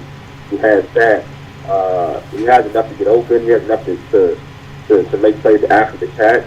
That's what I like to see from a tight end. I think that just not catching the ball, but willing to make a play after catching the ball, after contact, is important. And I think this kid has a lot of opportunity and the potential to be a very good tight end. I mean, you're learning from one of the better, people learn from one of the best pass-catching players, and Randy Moss, and your father. And you're going to be in an NFL system where you'll be learning, you know what I mean? So I think this kid has a great opportunity to be very successful in Washington Redskins. I think in year 2, you know what I mean, he'll be the starter. You know what I mean? Granted, you know what I'm saying, being the starting tight end for Washington Redskins. Put it this way, before the draft and breaking down tight ends, there are a couple of tight ends that I fell in love with. I love the kid, I think Andy, who was it? Andy, he was out of Dayton, actually went to Dayton. Troutman. Andy Troutman. You know what I'm talking about? Yeah, thank you, Troutman. I like Troutman a lot. I thought he was the best tight end. I watched him. I watched almost multiple tight ends. I said, Kid Notre Dame, I wasn't that impressed with. But that dude, I think, and he went to New Orleans, I think that's going to be the best tight end. Like, amazing. And then it was, I fell in love, and then I actually fell in love with Moss. I like mean players. Like, when you catch the ball, are you willing to do whatever it takes to break a tackle? Are you willing to, like, be mean with the football in your hand? Because I think those players, they cultivate an environment of winning. You see it in Baltimore with the Ravens. See how they cultivate an environment of dangerous football. What I mean by that is that everybody's nasty. They got a nasty mentality. Like, when they get the ball in their hand, they're trying to inflict pain. Defensively, they're trying to inflict pain by hitting. Like when you look at somebody like a Thaddeus Moss, he has that mentality. And I think that's something they need. Yeah, I'm kind of optimistic for the kid, and like you said, I think I was looking more towards year 2 myself. If anything was going to happen from him or with him, but like you said, I thought he covered a lot of the basics of the position, and if he can, if they can craft a system where he can work and maybe identify those mismatches and whatnot, and let him operate a little bit, at least he can contribute on some level, but. Let's move on, man. You're there in the city, like you said. You work with Fox Sports there, and you've been on the radio and whatnot. I'm really tired on what's going on with Dwayne Haskins, man. Like I just don't. It's a real negative for me with the fan base. That there just can't be kind of like a wait and see and a level of optimism. Give the kid a little bit of a chance to, when he got drafted, obviously Snyder wanted him. The coaching staff really didn't want him. But like there was no succession plan put together for him. Like they just had no interest in doing anything with him. And I felt like this was a lack of professionalism on the part of Gruden. That that the camera can pan over to the sidelines and you got Haskins not acting like a professional. Like to me, that's a reflection of the coaching staff. But now he comes. I don't understand how he comes in to play under the circumstances that he did, and it just seems like there's so much hatred towards the kid. Like he hasn't even been shown how to be a pro to this point. Yeah, it's amazing. One, it's like you mentioned, like, and it wasn't that like Gruden didn't want him, like Gruden wanted them to go for a different route because Gruden knew that his time there was kind of sliding down, and he just wanted a player that that could help the team now. That was his thing, right? And which was understandable. Dwayne really was understandable. I'm not knocking Gruden for that. But Dwayne wasn't, Dwayne was behind the 8 ball because he didn't have a coach that believed in him. So, and then, Drew gets fired, and obviously Dwayne would probably could tell you too, like, it wasn't like getting ready, maybe he had to learn to be professional in the whole process, but once he got it down, he started to improve. And one thing I would like to tell folks that, I saw Dwayne at camp, and I saw Dwayne, during the season too as well, up close.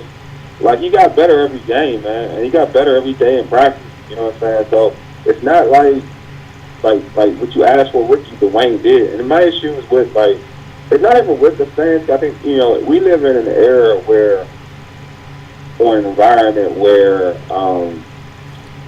when anything somebody, like, people within the media, and we'll use the local sports media, like when they push an agenda, then people tend to listen, whatever, without doing their own research or whatever, without really formulating their own opinions, right? And that's the era in the world we live in. So there are in this area, there are particular still. There's probably one station. There is one station that it seems like, I'm not gonna say I don't know anybody's real motives, but it seems like they have something against Dwayne. And whatever it is, they tend to harp on negativity of Dwayne, therefore kind of put more fuel to the fire in some of the fan base and say, you know what, maybe he's not the guy. But what you just said, which is totally accurate, is that the dude only had 4 starts, maybe really 3.5. And if you really break it down and look start for start, and the team played against, he got better every game. You can look at it and see it. And he's a rookie, so when a rookie does that, that tells you that he's learning. You know what I mean? It's not like he's trash. He's learning. He's a rookie. He's learning every game. Because if we took this same premise, right, for Dwayne, and said he's a bum, he's done, let's go elsewhere, then the coach was never kept Peyton Manning. Because Peyton Manning's rookie year was trash for most of the season. Exactly. He got better towards the point. You know what I mean? So we use that same premise. Then Peyton Manning would probably been cut in year 1. You know what I mean? People forget in the beginning of Peyton Manning's career, for a little bit, Ryan Leaf actually better than Peyton Manning. You know what I mean? For the beginning of that rookie year, Ryan Leaf looked better than Peyton Manning. and then Peyton Manning eventually got better. So it's just, to me, it's like, some people in this area, they're kind of spitting a particular agenda out, and and some fans, they can't like use their own opinions and really like formulate something about some truth of what Dwayne is. Like anything, to me, if you don't like Dwayne, that's fine, that's cool. Like, not everybody likes a particular quarterback, I get it, but to your point, what you said, like, at least give him some body of work. You know what I mean? Give him a year, or give him the second season before you really like judge what he is as a quarterback, because you don't really know. That's a fact. I don't really know, and you don't really know. You know what I'm saying? Oh, I can go off of saying that he got better every game. I can tell you that. Like, I can literally tell you that. His last game of the season last year he was playing phenomenal. So if you can't say that, then I know you're hating. You know what I'm saying? Like, you can't tell me that Dwayne's last game before he got hurt wasn't. You say it was trash. And I know where your mind is at. You know what I mean? I know where your mind is at, and that's my thing. Yeah, and that's kind of where I was. Like, that's why on the Redskins forum on Facebook and whatnot, I was like, I'm gonna just fall back, because at the end of the day, we're to a point where there is a new regime. There's a new offensive coordinator, and it's gonna be, the onus is gonna be on them for everybody to get on the same page.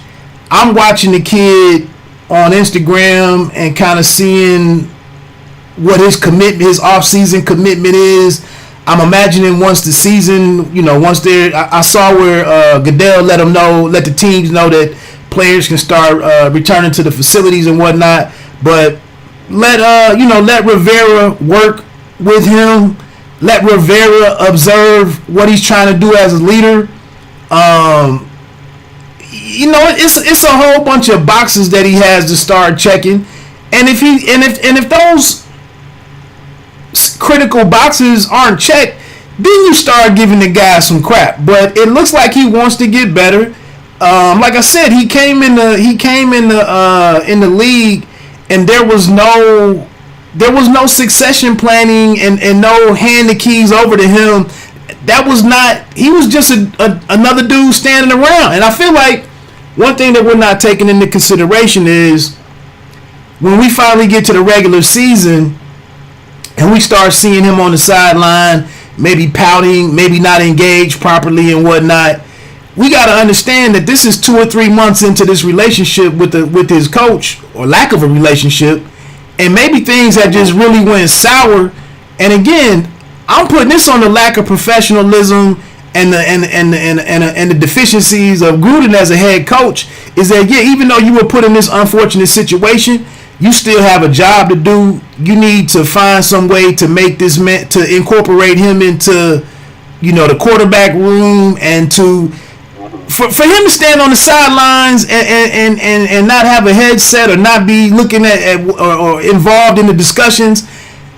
Again, that's a negative to Gruden, to me. Like, because you couldn't do that on Bill Belichick's sideline. You couldn't stand around and not be engaged in what's going on. Yeah, it was definitely, again, on Gruden. Gruden was going, didn't care. This is my thing. Like, he didn't really get to work even in practice like that. You know what I'm saying? Like during he didn't really get any reps. Dwayne getting reps in practice. This is, as a backup, as a young quarterback, he getting reps. One thing Callahan did once Gruden was fired was he just gave Dwayne reps little by little, not with the little by little towards the end of practice. Just get him situated, because he is the future. He is the future. He's a first round pick, so he is a future starter eventually. You know what I mean? You're grooming him to be a starter, not maybe this season, but you're grooming him to be a starter down the road. Andy Reid did that with Pat Mahomes. Pat Mahomes wasn't the starter. Alex Smith was, but he was giving Pat Mahomes work at practice, right? So Gruden wasn't doing that with Dwayne. So Dwayne was behind thoroughly. Yeah. You know what I'm saying? Like, thoroughly. Definitely. Gruden was definitely a reader, and that's why I tell people all the time, it's like, it's hard to be the dude you need to be when your coach doesn't believe in you, or doesn't put the work for you to be where you need to be at. Now, people will say that you got to be self-sufficient, you got to do things yourself, and I get it. You know, sometimes you do gotta say, you know what, this person is believing me, I believe in me, so I'm gonna work on whatever. But who's to say Dwayne wasn't doing that? Sometimes you still need help, regardless of the fact. You know, people want to say they don't need help, but they still need help. You know what I mean? And he needed some help and guidance to get where he needed to be at. Callahan did do that. He did help him out. He did. Him and the staff did believe in Dwayne, and he got better for it. You know, just all about Ron Rivera, Scott Turner, you know, and the company, but they can do the same thing with Dwayne, and I believe they will, and I think you'll see a better version of Dwayne Haskins whenever the season starts. So that's the thing. It's like he'll be in a better situation, therefore he should be a better football player. If he's not a better football player, then he still needs time to grow. But we've been groomed in a way in today's football where, and I've said this even prior to Dwayne, is that we ask that these quarterbacks have to be it off the bat.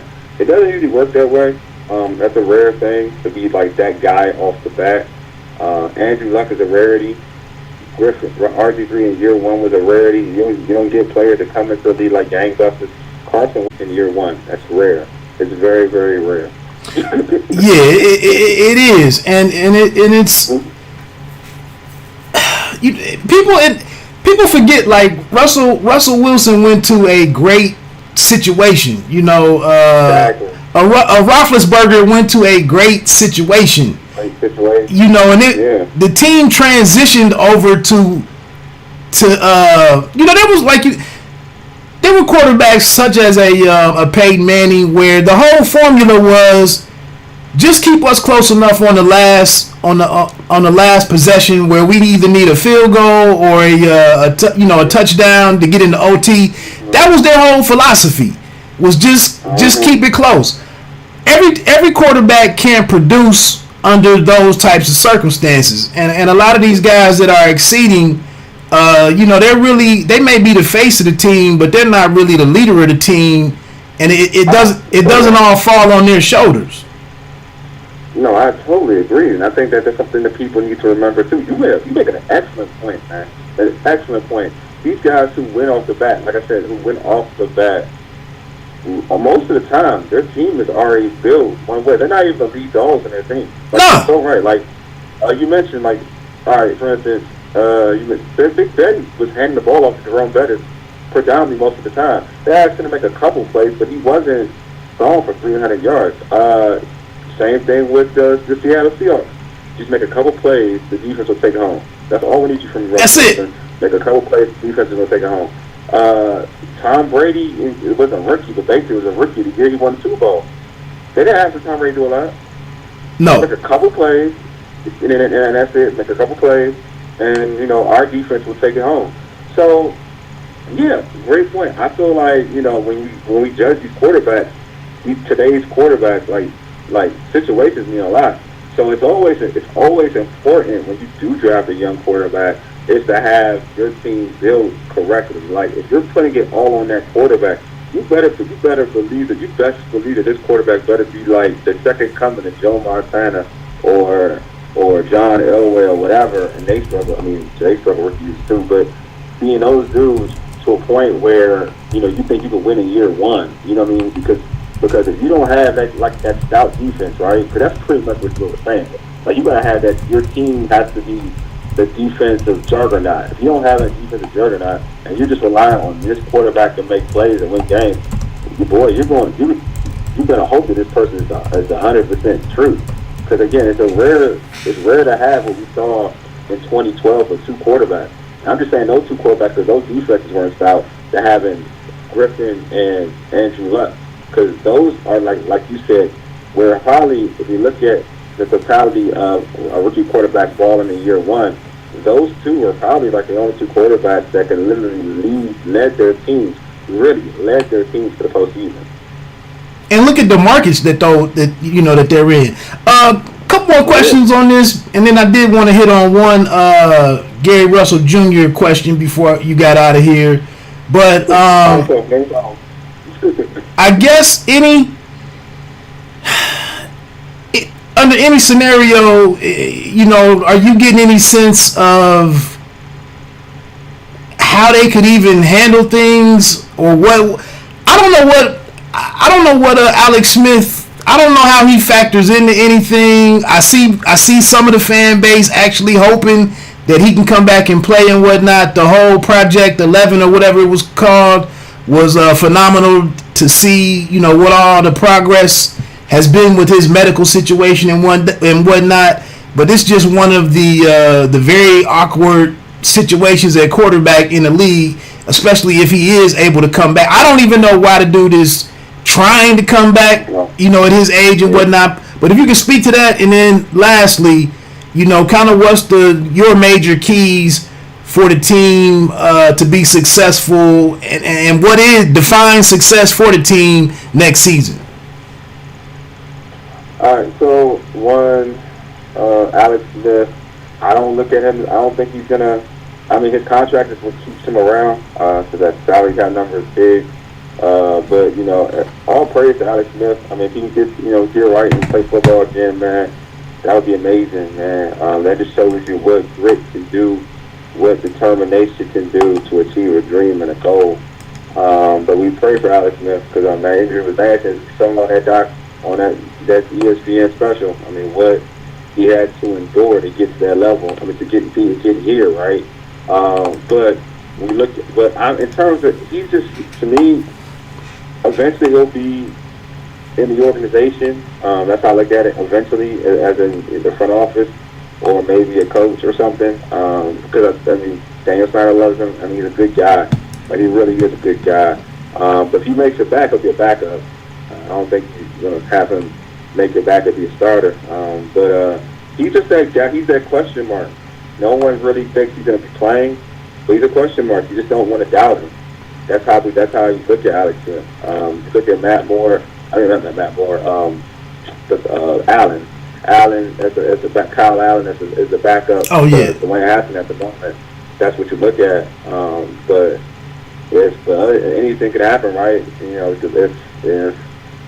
If Smith comes back, if Smith continues to progress, and miracles happen, and he can play football, then he'll be there as a backup.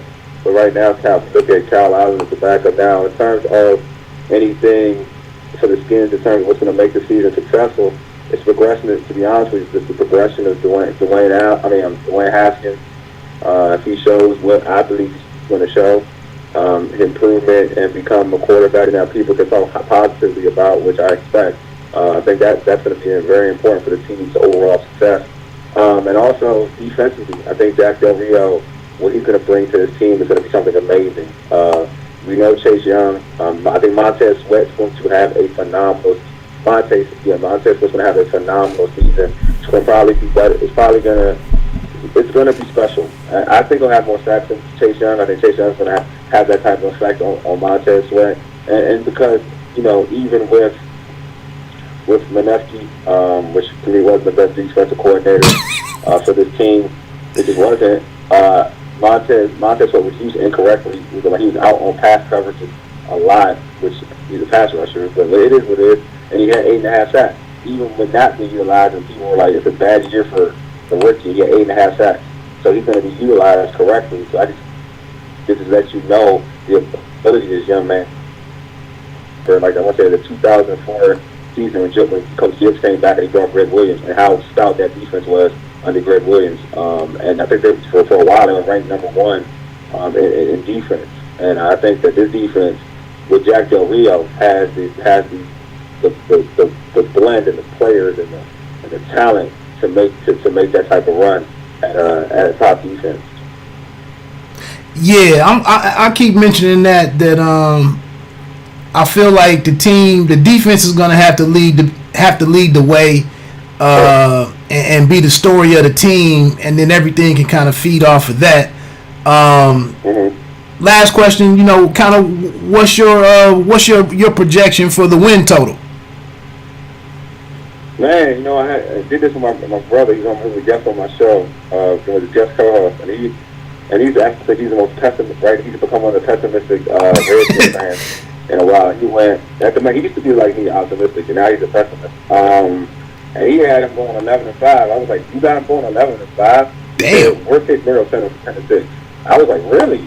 And I was like, I mean, off the bat, off my mind, without watching, without breaking down the schedule. Before I did a show on the schedule. It was like 8-8, 9-7, 7-9 ish type of season, which is cool. I think that's good for Jackson, good for Ron Rivera. But when you break down the schedule, this is what I will say. If everything goes right for the Redskins, 11-5 isn't out of the realm. You know what I mean? Look at, because a lot of people really are looking at the schedule like it's a tough schedule. It's not that tough of a schedule. Other than like Baltimore, Seattle, Frisco, it's San Francisco. There you go. That's the three. That was my three teams. Those three teams. Schedule isn't the most taxing schedule in the world. And the Seattle thing I mentioned is that I say that because I have respect for Pete Carroll and Russ, but it's not like the scariest roster. You know what I mean? It's not the scariest roster.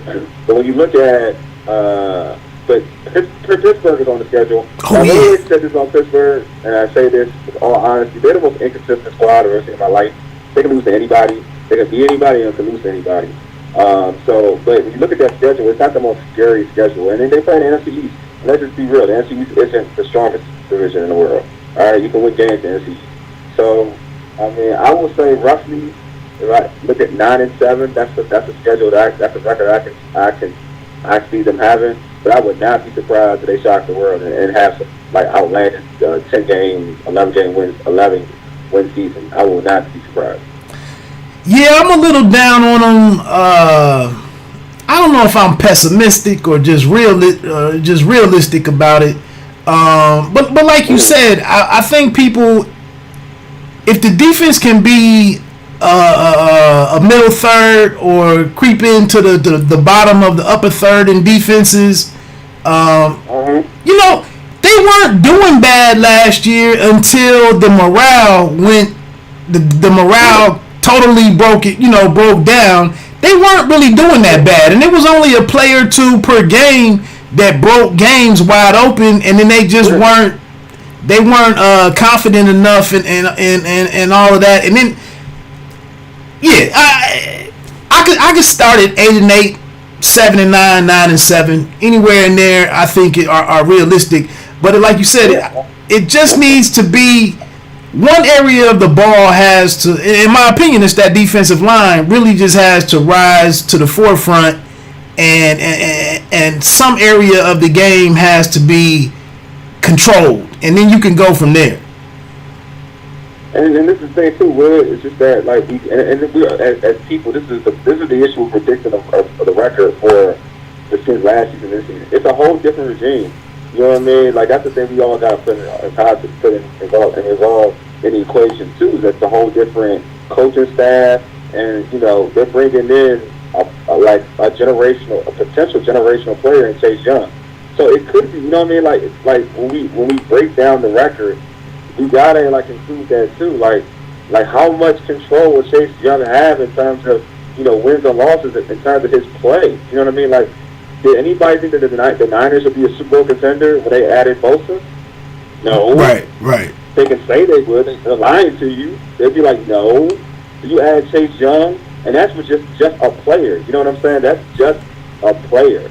You add in, you're going to add in a coaching staff. I like to say a competent coaching staff with Chase Young. Who's to say, like, 11-5 isn't out the realm? You know what I mean? Like, that's the thing that I think fans and writers and national and local writers have to incorporate is that look what this team had last season in terms of a coaching staff, right, and the drama they had to deal with. Now look at this team this season, new coaching staff. This is a coaching staff that's been to the Super Bowl. You know what I'm saying? Also, they added a guy that arguably they say, in terms of what he can do as a pass rusher, is comparable to a Lawrence Taylor. It's better than this last season that everybody went crazy about. Like, so when you look at that, you're like, maybe they can strike lightning in the bottom. Yeah, I think I don't know if it's the barber cat that came over from Tampa. Obviously, ideally, it'd be great if Darius Geis could be a story, a real story. I don't know what AP has left to bring to the table, but I'm sure he can contribute. But can this Bryce Love dude, can Bryce Love be a breakout type of contributor? Or is, McKissick, he's a couple years beyond, what we saw of him early on. But, and that was the dope thing about Rivera's, his run down, his tenure down in Carolina was just that physical football. Yeah. So they bringing that. I mean, it seems like they're gonna be able to bring that. I mean, you're bringing multiple bodies to the running back position. Right. AP is nothing but AP, man. He's physical, bro. AP is like, this is one thing I don't do. And I told folks when they signed AP a couple years ago, and the work he did, like, it's one thing we don't do with people, and we see that, in, like, with the Last Dance documentary, you see that in anything in life in terms of watching sports, you don't doubt real greatness. Well, you know what I mean? Like, true greatness, you don't doubt. Like, you can say, you can say certain things about it, but greatness is something that I try not to doubt. Now, when it happens, you're like, oh, well, it is Father Time is undefeated. But when you are great and you have a determination to show the world that, you still got it, or you got some elements of it, then you just gotta watch it out. And that's one thing I don't do with Adrian Peterson, because all he does is amazes you. When he shattered both knees and got 2,000 yards with the Vikings, he came back to the Skins, and people said he was done, and he was still an elite running back. I mean, look at his stats. His stats are still up there in terms of going over 1,000 yards. So I don't doubt what AP is going to bring to the table. They're going to bring something positive to the table. Now, the question about Geis is will Geis, will Geis be healthy throughout this season? If Geis is healthy throughout this season, the Skins got have something they can work with. And you mentioned Bryce Love. That's a guy that a lot of fans want to see. But I think that with Ron Rivera and his style of play, that they're multiple, the amount of running backs they have in the backfield, on the roster, I think he'll have what he wants in Carolina, like he had in Carolina, in terms of just running the football. Which would be good for Dwayne. Run the football would be good for Dwayne. Right.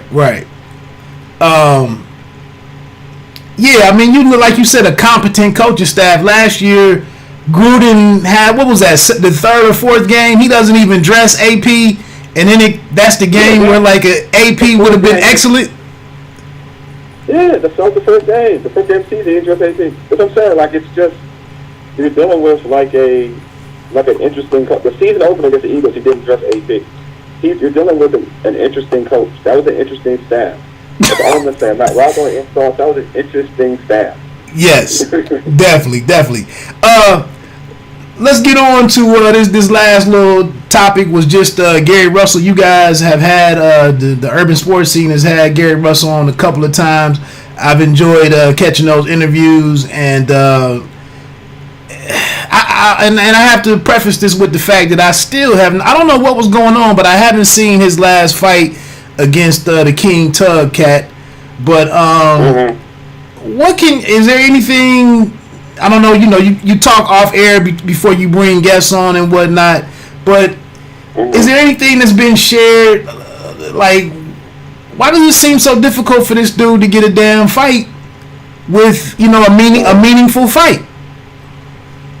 Well, according to Gary, and I tend to believe to a certain extent, because now you get word that Tank is going to fight Santa Cruz, they're really working on that. Right? Santa Cruz, right? Yeah. Santa Cruz. Leo Santa Cruz. Santa Cruz, right? Yeah, Leo Santa Cruz. So Tank going to fight Leo Santa Cruz. And Gary's wanted Leo Santa Cruz for a while. And I know Tank, he said that Tank wasn't really trying to fight him for anyway. And plus, there was a lot of stuff that Gary would have to do to fight Tank. He would have to relinquish his belt, and he would have to go up. And then he may not even be the mandatory fighter for Tank, so that kind of puts him in limbo anyway. So he talked about that. But yeah, man, to me, a lot of it is Gary wants to fight. He wants to fight certain people, and he's waiting on these people, and he can't get the fight. Therefore, the layoff happens, and he has to fight some tune-up fight. That's the pattern that I'm saying.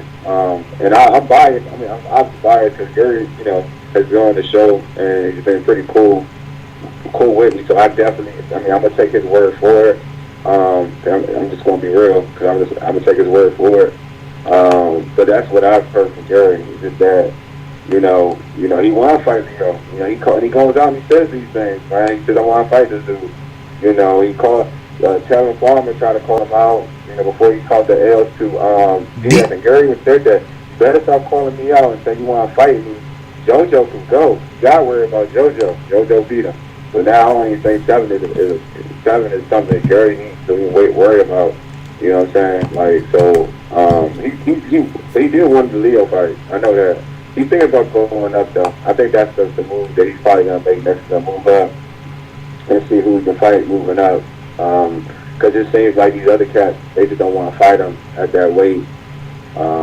They just don't. For whatever reason it is, they don't want to fight him. Yeah, man, that's one of the most interesting. Obviously, super featherweight is below. You get below lightweight, kind of, and the way that the fight. I mean, the way that the division is followed, the way that fans demand certain fights and whatnot. You get below lightweight, or maybe even junior lightweight, and it's just kind of not the same. Fire, from fans to they're just not that invested. But he's one of the guys, a talented guy, an Olympian and all of that, very talented guy, and it's just like you just sit here getting frustrated with the fact, and it was a number of years, it was a good at least year and a half, maybe even 2 years, where Leo Santa Cruz didn't even mention Gary Russell Jr. as an opponent. Exactly, he didn't mention Gary. He ain't mentioning it. Didn't at all. So I don't even get it. So when he talk about, like he's always trying to make I'll try to make the fight. I don't want to hear that. Because for a while, Leo was mentioning, like Gary was talking about you, and you ain't say nothing. So I don't really even get into his words about, I wanted to fight you. It doesn't make any sense. Yeah, man. It don't make any sense. I don't want to be like. I know he's dodging. I know he's dodging, and it is what it is. But I know a lot of people, they get into like Gary only fights once a year, and yeah, he does. But at the same time, we all gotta understand that, like, he's waiting for a particular fight. Yeah, he's waiting for a particular fight, and he's been disappointed. So he got his one fight. So when he doesn't get that fight, he got his tune-up fight with somebody that you may not respect, but he needs to get a tune-up. You know what I'm saying? Because he's kind of at a point where, why does he have to fight these random? He should be fighting marquee individuals anyway. He's at this point where he shouldn't just fight just to fight. You get what I'm saying? So he should have these fights at the right time, but it should be marquee fights. So. Yeah, like I said, he said some very interesting things on your podcast. And when I was on Twitter, I would try to retweet the link out there. Retweet the link and let people know that it was a chance to hear directly from the horse's mouth, so to speak. And the sad thing in listening to him, I know I believe it was the first time you guys had him on. He kind of went into detail on some of the things that led to the showing that he had against Lomachenko. And the scale, the issue with the scale. I think he might even had a little bit of a sickness or something earlier in the week and whatnot. And that's a fight that he can never get back. And then based on the politics of the sport, there's just really no impetus for him to even get a chance to try to rectify that situation. Mm-hmm. I get it. Yeah. And I don't think. Mm-hmm. And I don't think Lomachenko is a dude that, like, he just can't flat out compete with. I mean, I would really like to see that ran back again, if at all possible. Yeah, I just feel like, would like to see. It's a fight that Gary he does want. Like, he wants that fight bad. He ain't taking that from. He wants that fight bad, and I think that he got that fight. I think he definitely has a better showing. Now, wins or losses, I'm not going wins or losses, but he would definitely have a better showing than what we saw in the first fight. But yeah, man, like, and especially, I think that fight would do well. But I think Lomachenko, and I said this before, is that that's not a fight that Lomachenko needs. You know what I'm saying? Like, it's not a fight that he really needs. Right. Because he's at a point now where, you know, people have him on the pound for pound list, and now he's at a point where he can only, and I said marquee fights. Like, if he fights, he's up there now where he has to fight for the next big thing. So, you know, he got big time dudes who are, you know, in terms of money, have, you know, can make more for him in terms of pay-per-view buys and arena money. So I just think that, you know, he can do that. That's a better route for Lomachenko, and that's the route he's looking at. Now, Brandon, if Gary gets the opportunity to fight some of these dudes that he wants to fight and does the work that he needs to do, then he can get that opportunity to fight Lomachenko. But they would have to, these people would have to, like, and, you know, people would call me whatever, they can call me whatever, but some of these folks got to stop ducking them and just fight them. And they do it, you know what I'm saying, then Gary gets the W's, will get the opportunity to fight Lomachenko. Because you can't deny it if you get to a point where, in terms of money, you know, you start to be that draw. And then when you're in that draw, then you can't deny you anymore. Yeah, and that was kind of for me with them having that rematch. It would be a scenario. There are talks out there of Lomachenko coming back down, you know, versus staying at 135. Of course, Top Rank wants to stage the fight between him and Teofimo Lopez and whatnot, but it was seeming like after that, it was talks of him possibly coming back down in weight, and I was thinking that maybe you know, if he does go down and needs an opponent and Gary comes up, you know, maybe that's a somewhat of an interesting fight or something that could be sold. But I understand that promotional affiliation comes into play as well as network or broadcast partner, and it's just all of it's just kind of a big mess that is boxing. No, I'm with you. That's what it is. It's always been that way. It's not like it used to be. With boxing, you know, it used to be, you know, the best try to fight, you know, the best, and promoters were able to work it out, right? Just different monster. This is unfortunate, you know what I'm saying? We won't get, like, when we want to get Bud Crawford and Errol Spence, like, that would be a fight that everybody wants to see, and we can't get that because of promotion. But we did get, at least we got to see, we did get to see Wilder versus, you know, Fury, so I guess it can't work to a certain extent. But yeah, you know what I mean. Like, so it's unfortunate, you know what I mean. But hopefully, you know, again for Gary, you know, hopefully he gets the fight that he wants. You know what I'm saying? Like, because, you know, skill wise, he's one of the best dudes out there in terms of the hand speed. I mean, it's amazing. But you want to see, you know, it be tested by, you know, guys who we all look at as, you know, elite or close to elite boxers, and that can match, you know, that you know, the level of Gary Russell Jr. in terms of speech and talk or whatever, like at that level, and see how it pans out. But, you know, people gotta, like, kind of step up and say, you know what, it's time to get in the ring and do this thing. If you don't, I mean, and if my thing is, you keep bringing out excuses why you can't fight somebody. And I speak for other people, not Gary, but if you keep coming up with, well, I'd rather fight Tank, or I'd rather do this, I'd rather do that, then, you know what I mean, as a champion, you'll never really be respected. Right. Hey, well, man, I appreciate it. Like I said, I was sitting around trying to come on and do something. I haven't had boxing to talk about as much as I'd like to, so I've been coming on, doing different things, and like I said, you had a direct tie-in to the area. I was aware that you were coaching, you know, some of the younger kids and whatnot, and you know, I just wanted to get your feedback. And then you know, you made a comment on the documentary, so I just wanted to come in and kind of take a deeper dive into it. I'm kind of proud of KD and what he's doing in terms of thinking ahead, you know, with his career and whatnot. You know, the boardroom, I think, is the show that they have on ESPN Plus, and then you know, doing a documentary like this, it's just kind of interesting to see you know, a guy balancing, you know, his professional career and then, you know, what's next, or potentially what's next. So everybody just. I think that. Oh, go ahead. No, I'm with you. I think that, you know, what he's doing for himself, I think is great.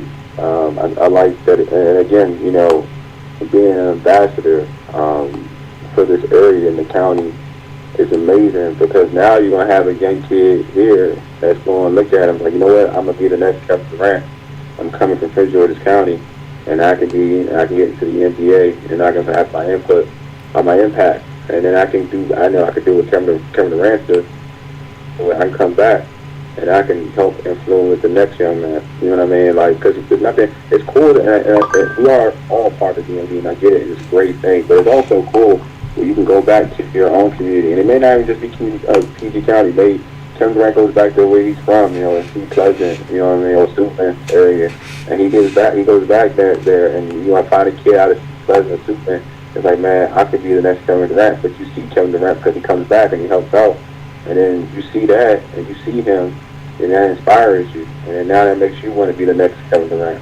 To me, that's an amazing thing. That's a gift, man. That's something that many superstars at his level, they do. They don't, to be honest. Not a lot of them do that.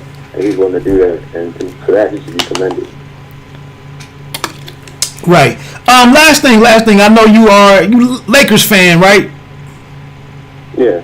I don't understand that whatsoever. But anyway, that's my favorite player of all time. I don't do that new age stuff. Got you. well, kind of what's your feelings with them trying to come back? Do you think it's imperative that they, all things, if everything is cleared with the medical community and local, state governments and whatnot, and it makes sense, and it's player safety is kept in mind. Would you like to see this season brought to an end with some kind of playoff and championship, and do you think that the Lakers could, after all these weeks off, are you interested in that? Nah, I think that, to be honest with you, I think that it should be a scrap season. If I'm, like, to be real with you, if I'm LeBron, and I thought I had this conversation with somebody else, if I'm LeBron, I don't even want to come back. I don't want the season to happen. Only because I get, why he may, because it gets tougher next season, to be honest. Kevin Durant's going to be back healthy, supposed to be back healthy, and all these other players should be coming back. Golden State should be stronger with Klay Thompson. So I guess, you take advantage of what you can at the moment. I'm just being real. But at the same time, man, you don't want the people to kind of use the term asterisk by a season, a championship, if you do get it, right? You know what I'm saying? If you're LeBron James, because you're building this brand of yourself, you know what I'm saying? You're still trying to create the discussion that you're the GOAT, right, or whatever. So you don't want an asterisk by your name, and because people will use that against you. So if I'm LeBron, like, I'm not sure if I really want a season to start. I'll just kind of chalk it up to next season and just say let's have another season, because I don't think it's worth it. That's interesting. I hadn't looked at it that way, but we don't know. It's the same thing kind of with boxing, and I guess most sports. We don't know how guys have spent this downtime. We don't know how guys have mentally moved on from the game, and that is my opinion. And maybe I would suggest people could go check out my man SportsTalk365.com, or it might be st365.com. But he had a piece out there about this would be kind of gimmicky, but if they did like a March Madness type situation to close out the end of the season, if they do want to bring it back. But again, that's not regular NBA basketball, so I guess I would be good if they just shut it down.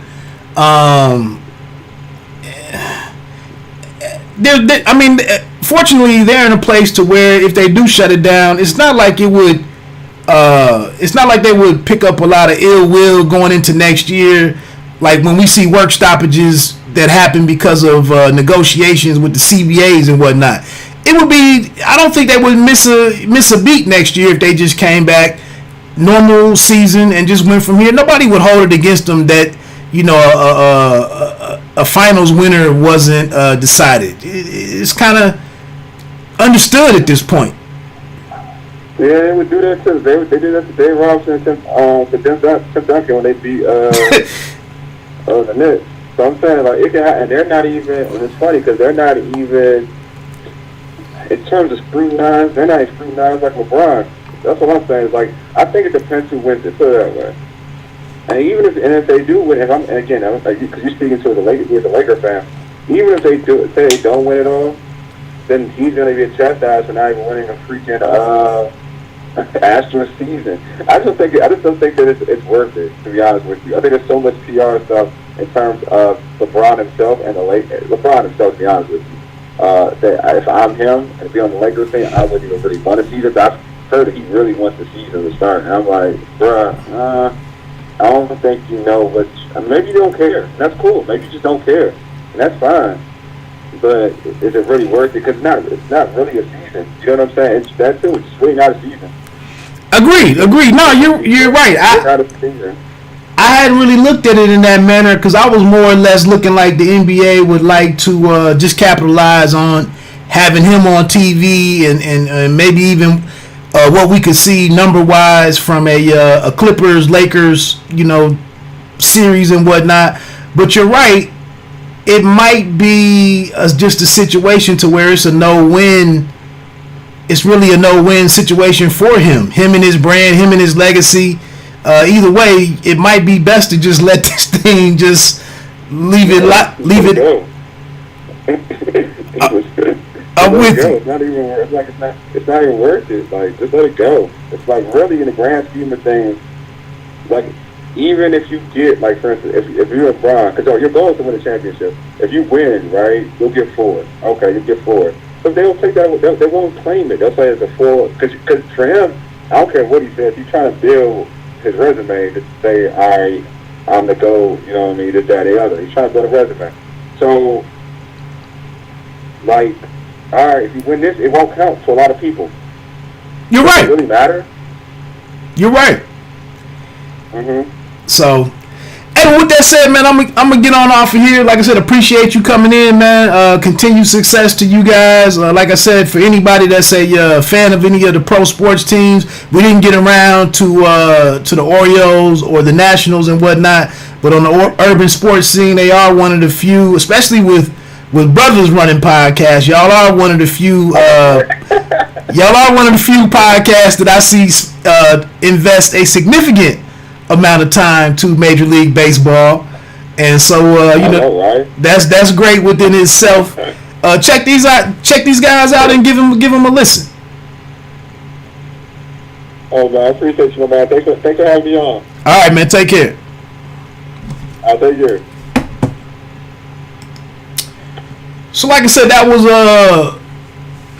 I just call him Wally. That's when I met him like 6 years ago now. Damn, was it 6 years? 5 or 6 years ago. Just a guy I met online when I was trying to get started with podcasting, when I was doing an audio only podcast. I don't know how I came across his link to his USS, but I listened to a couple of episodes, and the fact that they actually did a live stream and they had phone calls and whatnot.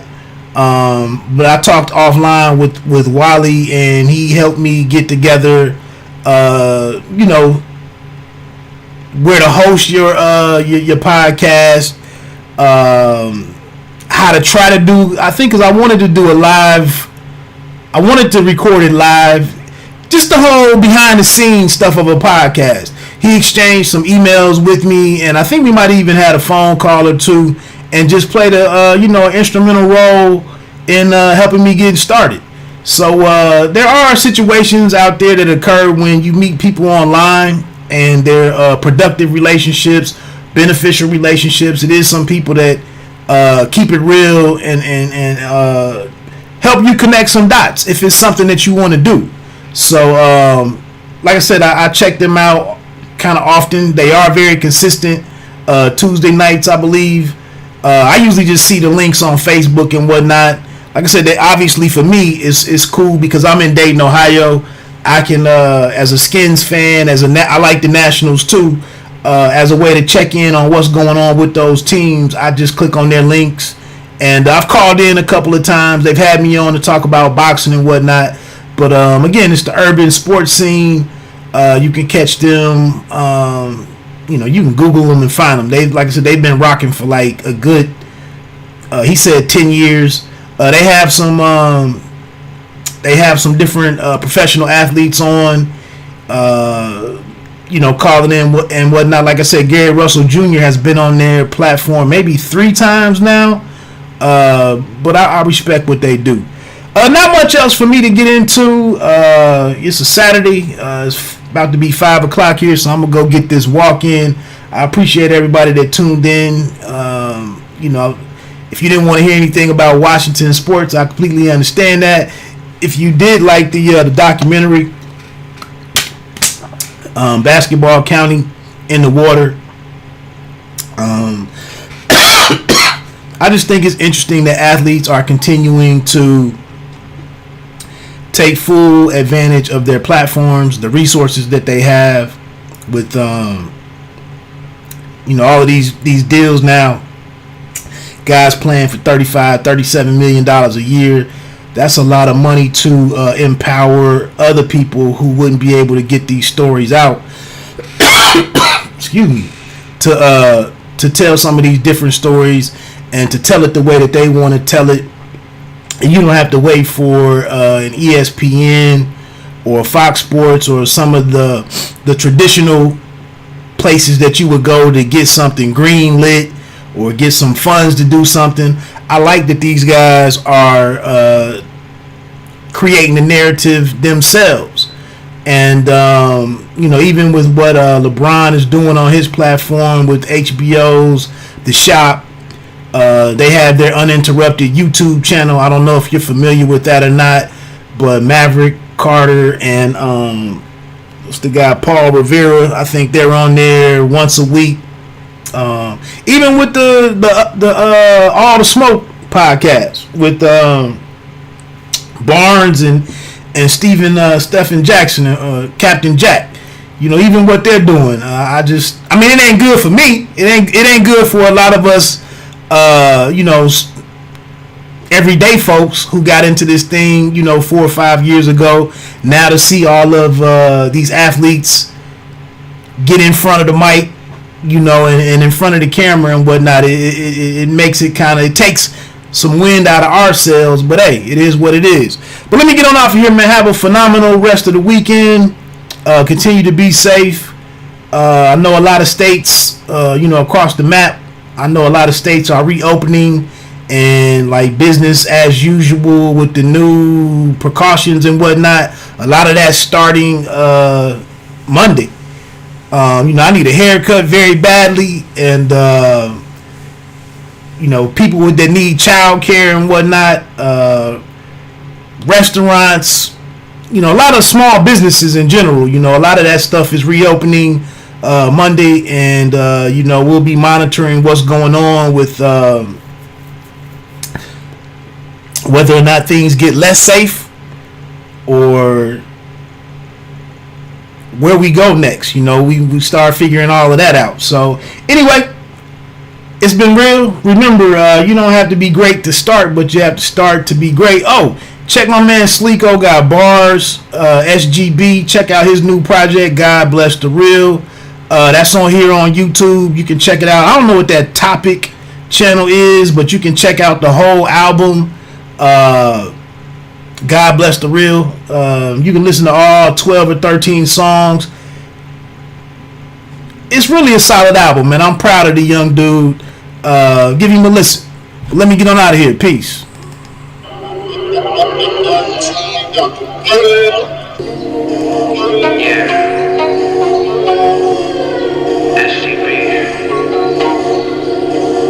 Back like I never left. Back like I left my kids, you can believe that.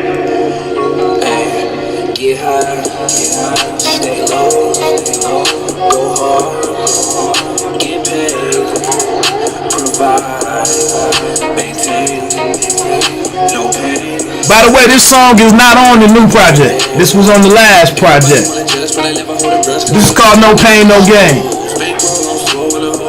Y'all niggas can't do what I do. I done showed a lot of love and I never got got it back and I never asked for it. I'm cool. When you really on the job, like I'm really on the job, get to me, how can you lose? Take a look in the eyes of a legend. Mind over matter, let's fight this depression, let's fight this oppression, fight back with aggression. This come with your heart, I provide all the weapons. Come take a look in the eyes of a soldier. I drop that real and it spread like Ebola. Man, on my word, I don't know what they told you. I got the weight of the world on my. Let me tell you, everybody know the name. I'm one of one, I'm a god in my lane. The devil up on me, I'm marching in flames. The Lord in my heart, I got my angel wings. They talk about people accomplishing dreams. They talk about me and the rest of my team. Keeping the G and they don't what it seems. It get complicated like Avril Lavigne. Yeah, top down, screaming out, really anything. Boxed out, never let it get in my lane. Cropped out, you would get taken out the frame. Dropped out, nigga had to find another way. I don't like when you bitch niggas say from afar. I respect when it's simple and it's personal. Ain't about what you say, it's about what you show me. Decisions you make ain't reversible. I got a whole list of shit I'm allergic to. Fuck niggas, snitch niggas, I don't want no sort of ties. Most of y'all niggas fugazi and lazy, like y'all never learn how to prioritize. Me and my niggas, we all kinda wavy, cause niggas like us put it all on the line. Straight to the Benjamins, hustle unlimited. Plus you know we got unlimited vibes. Stay low.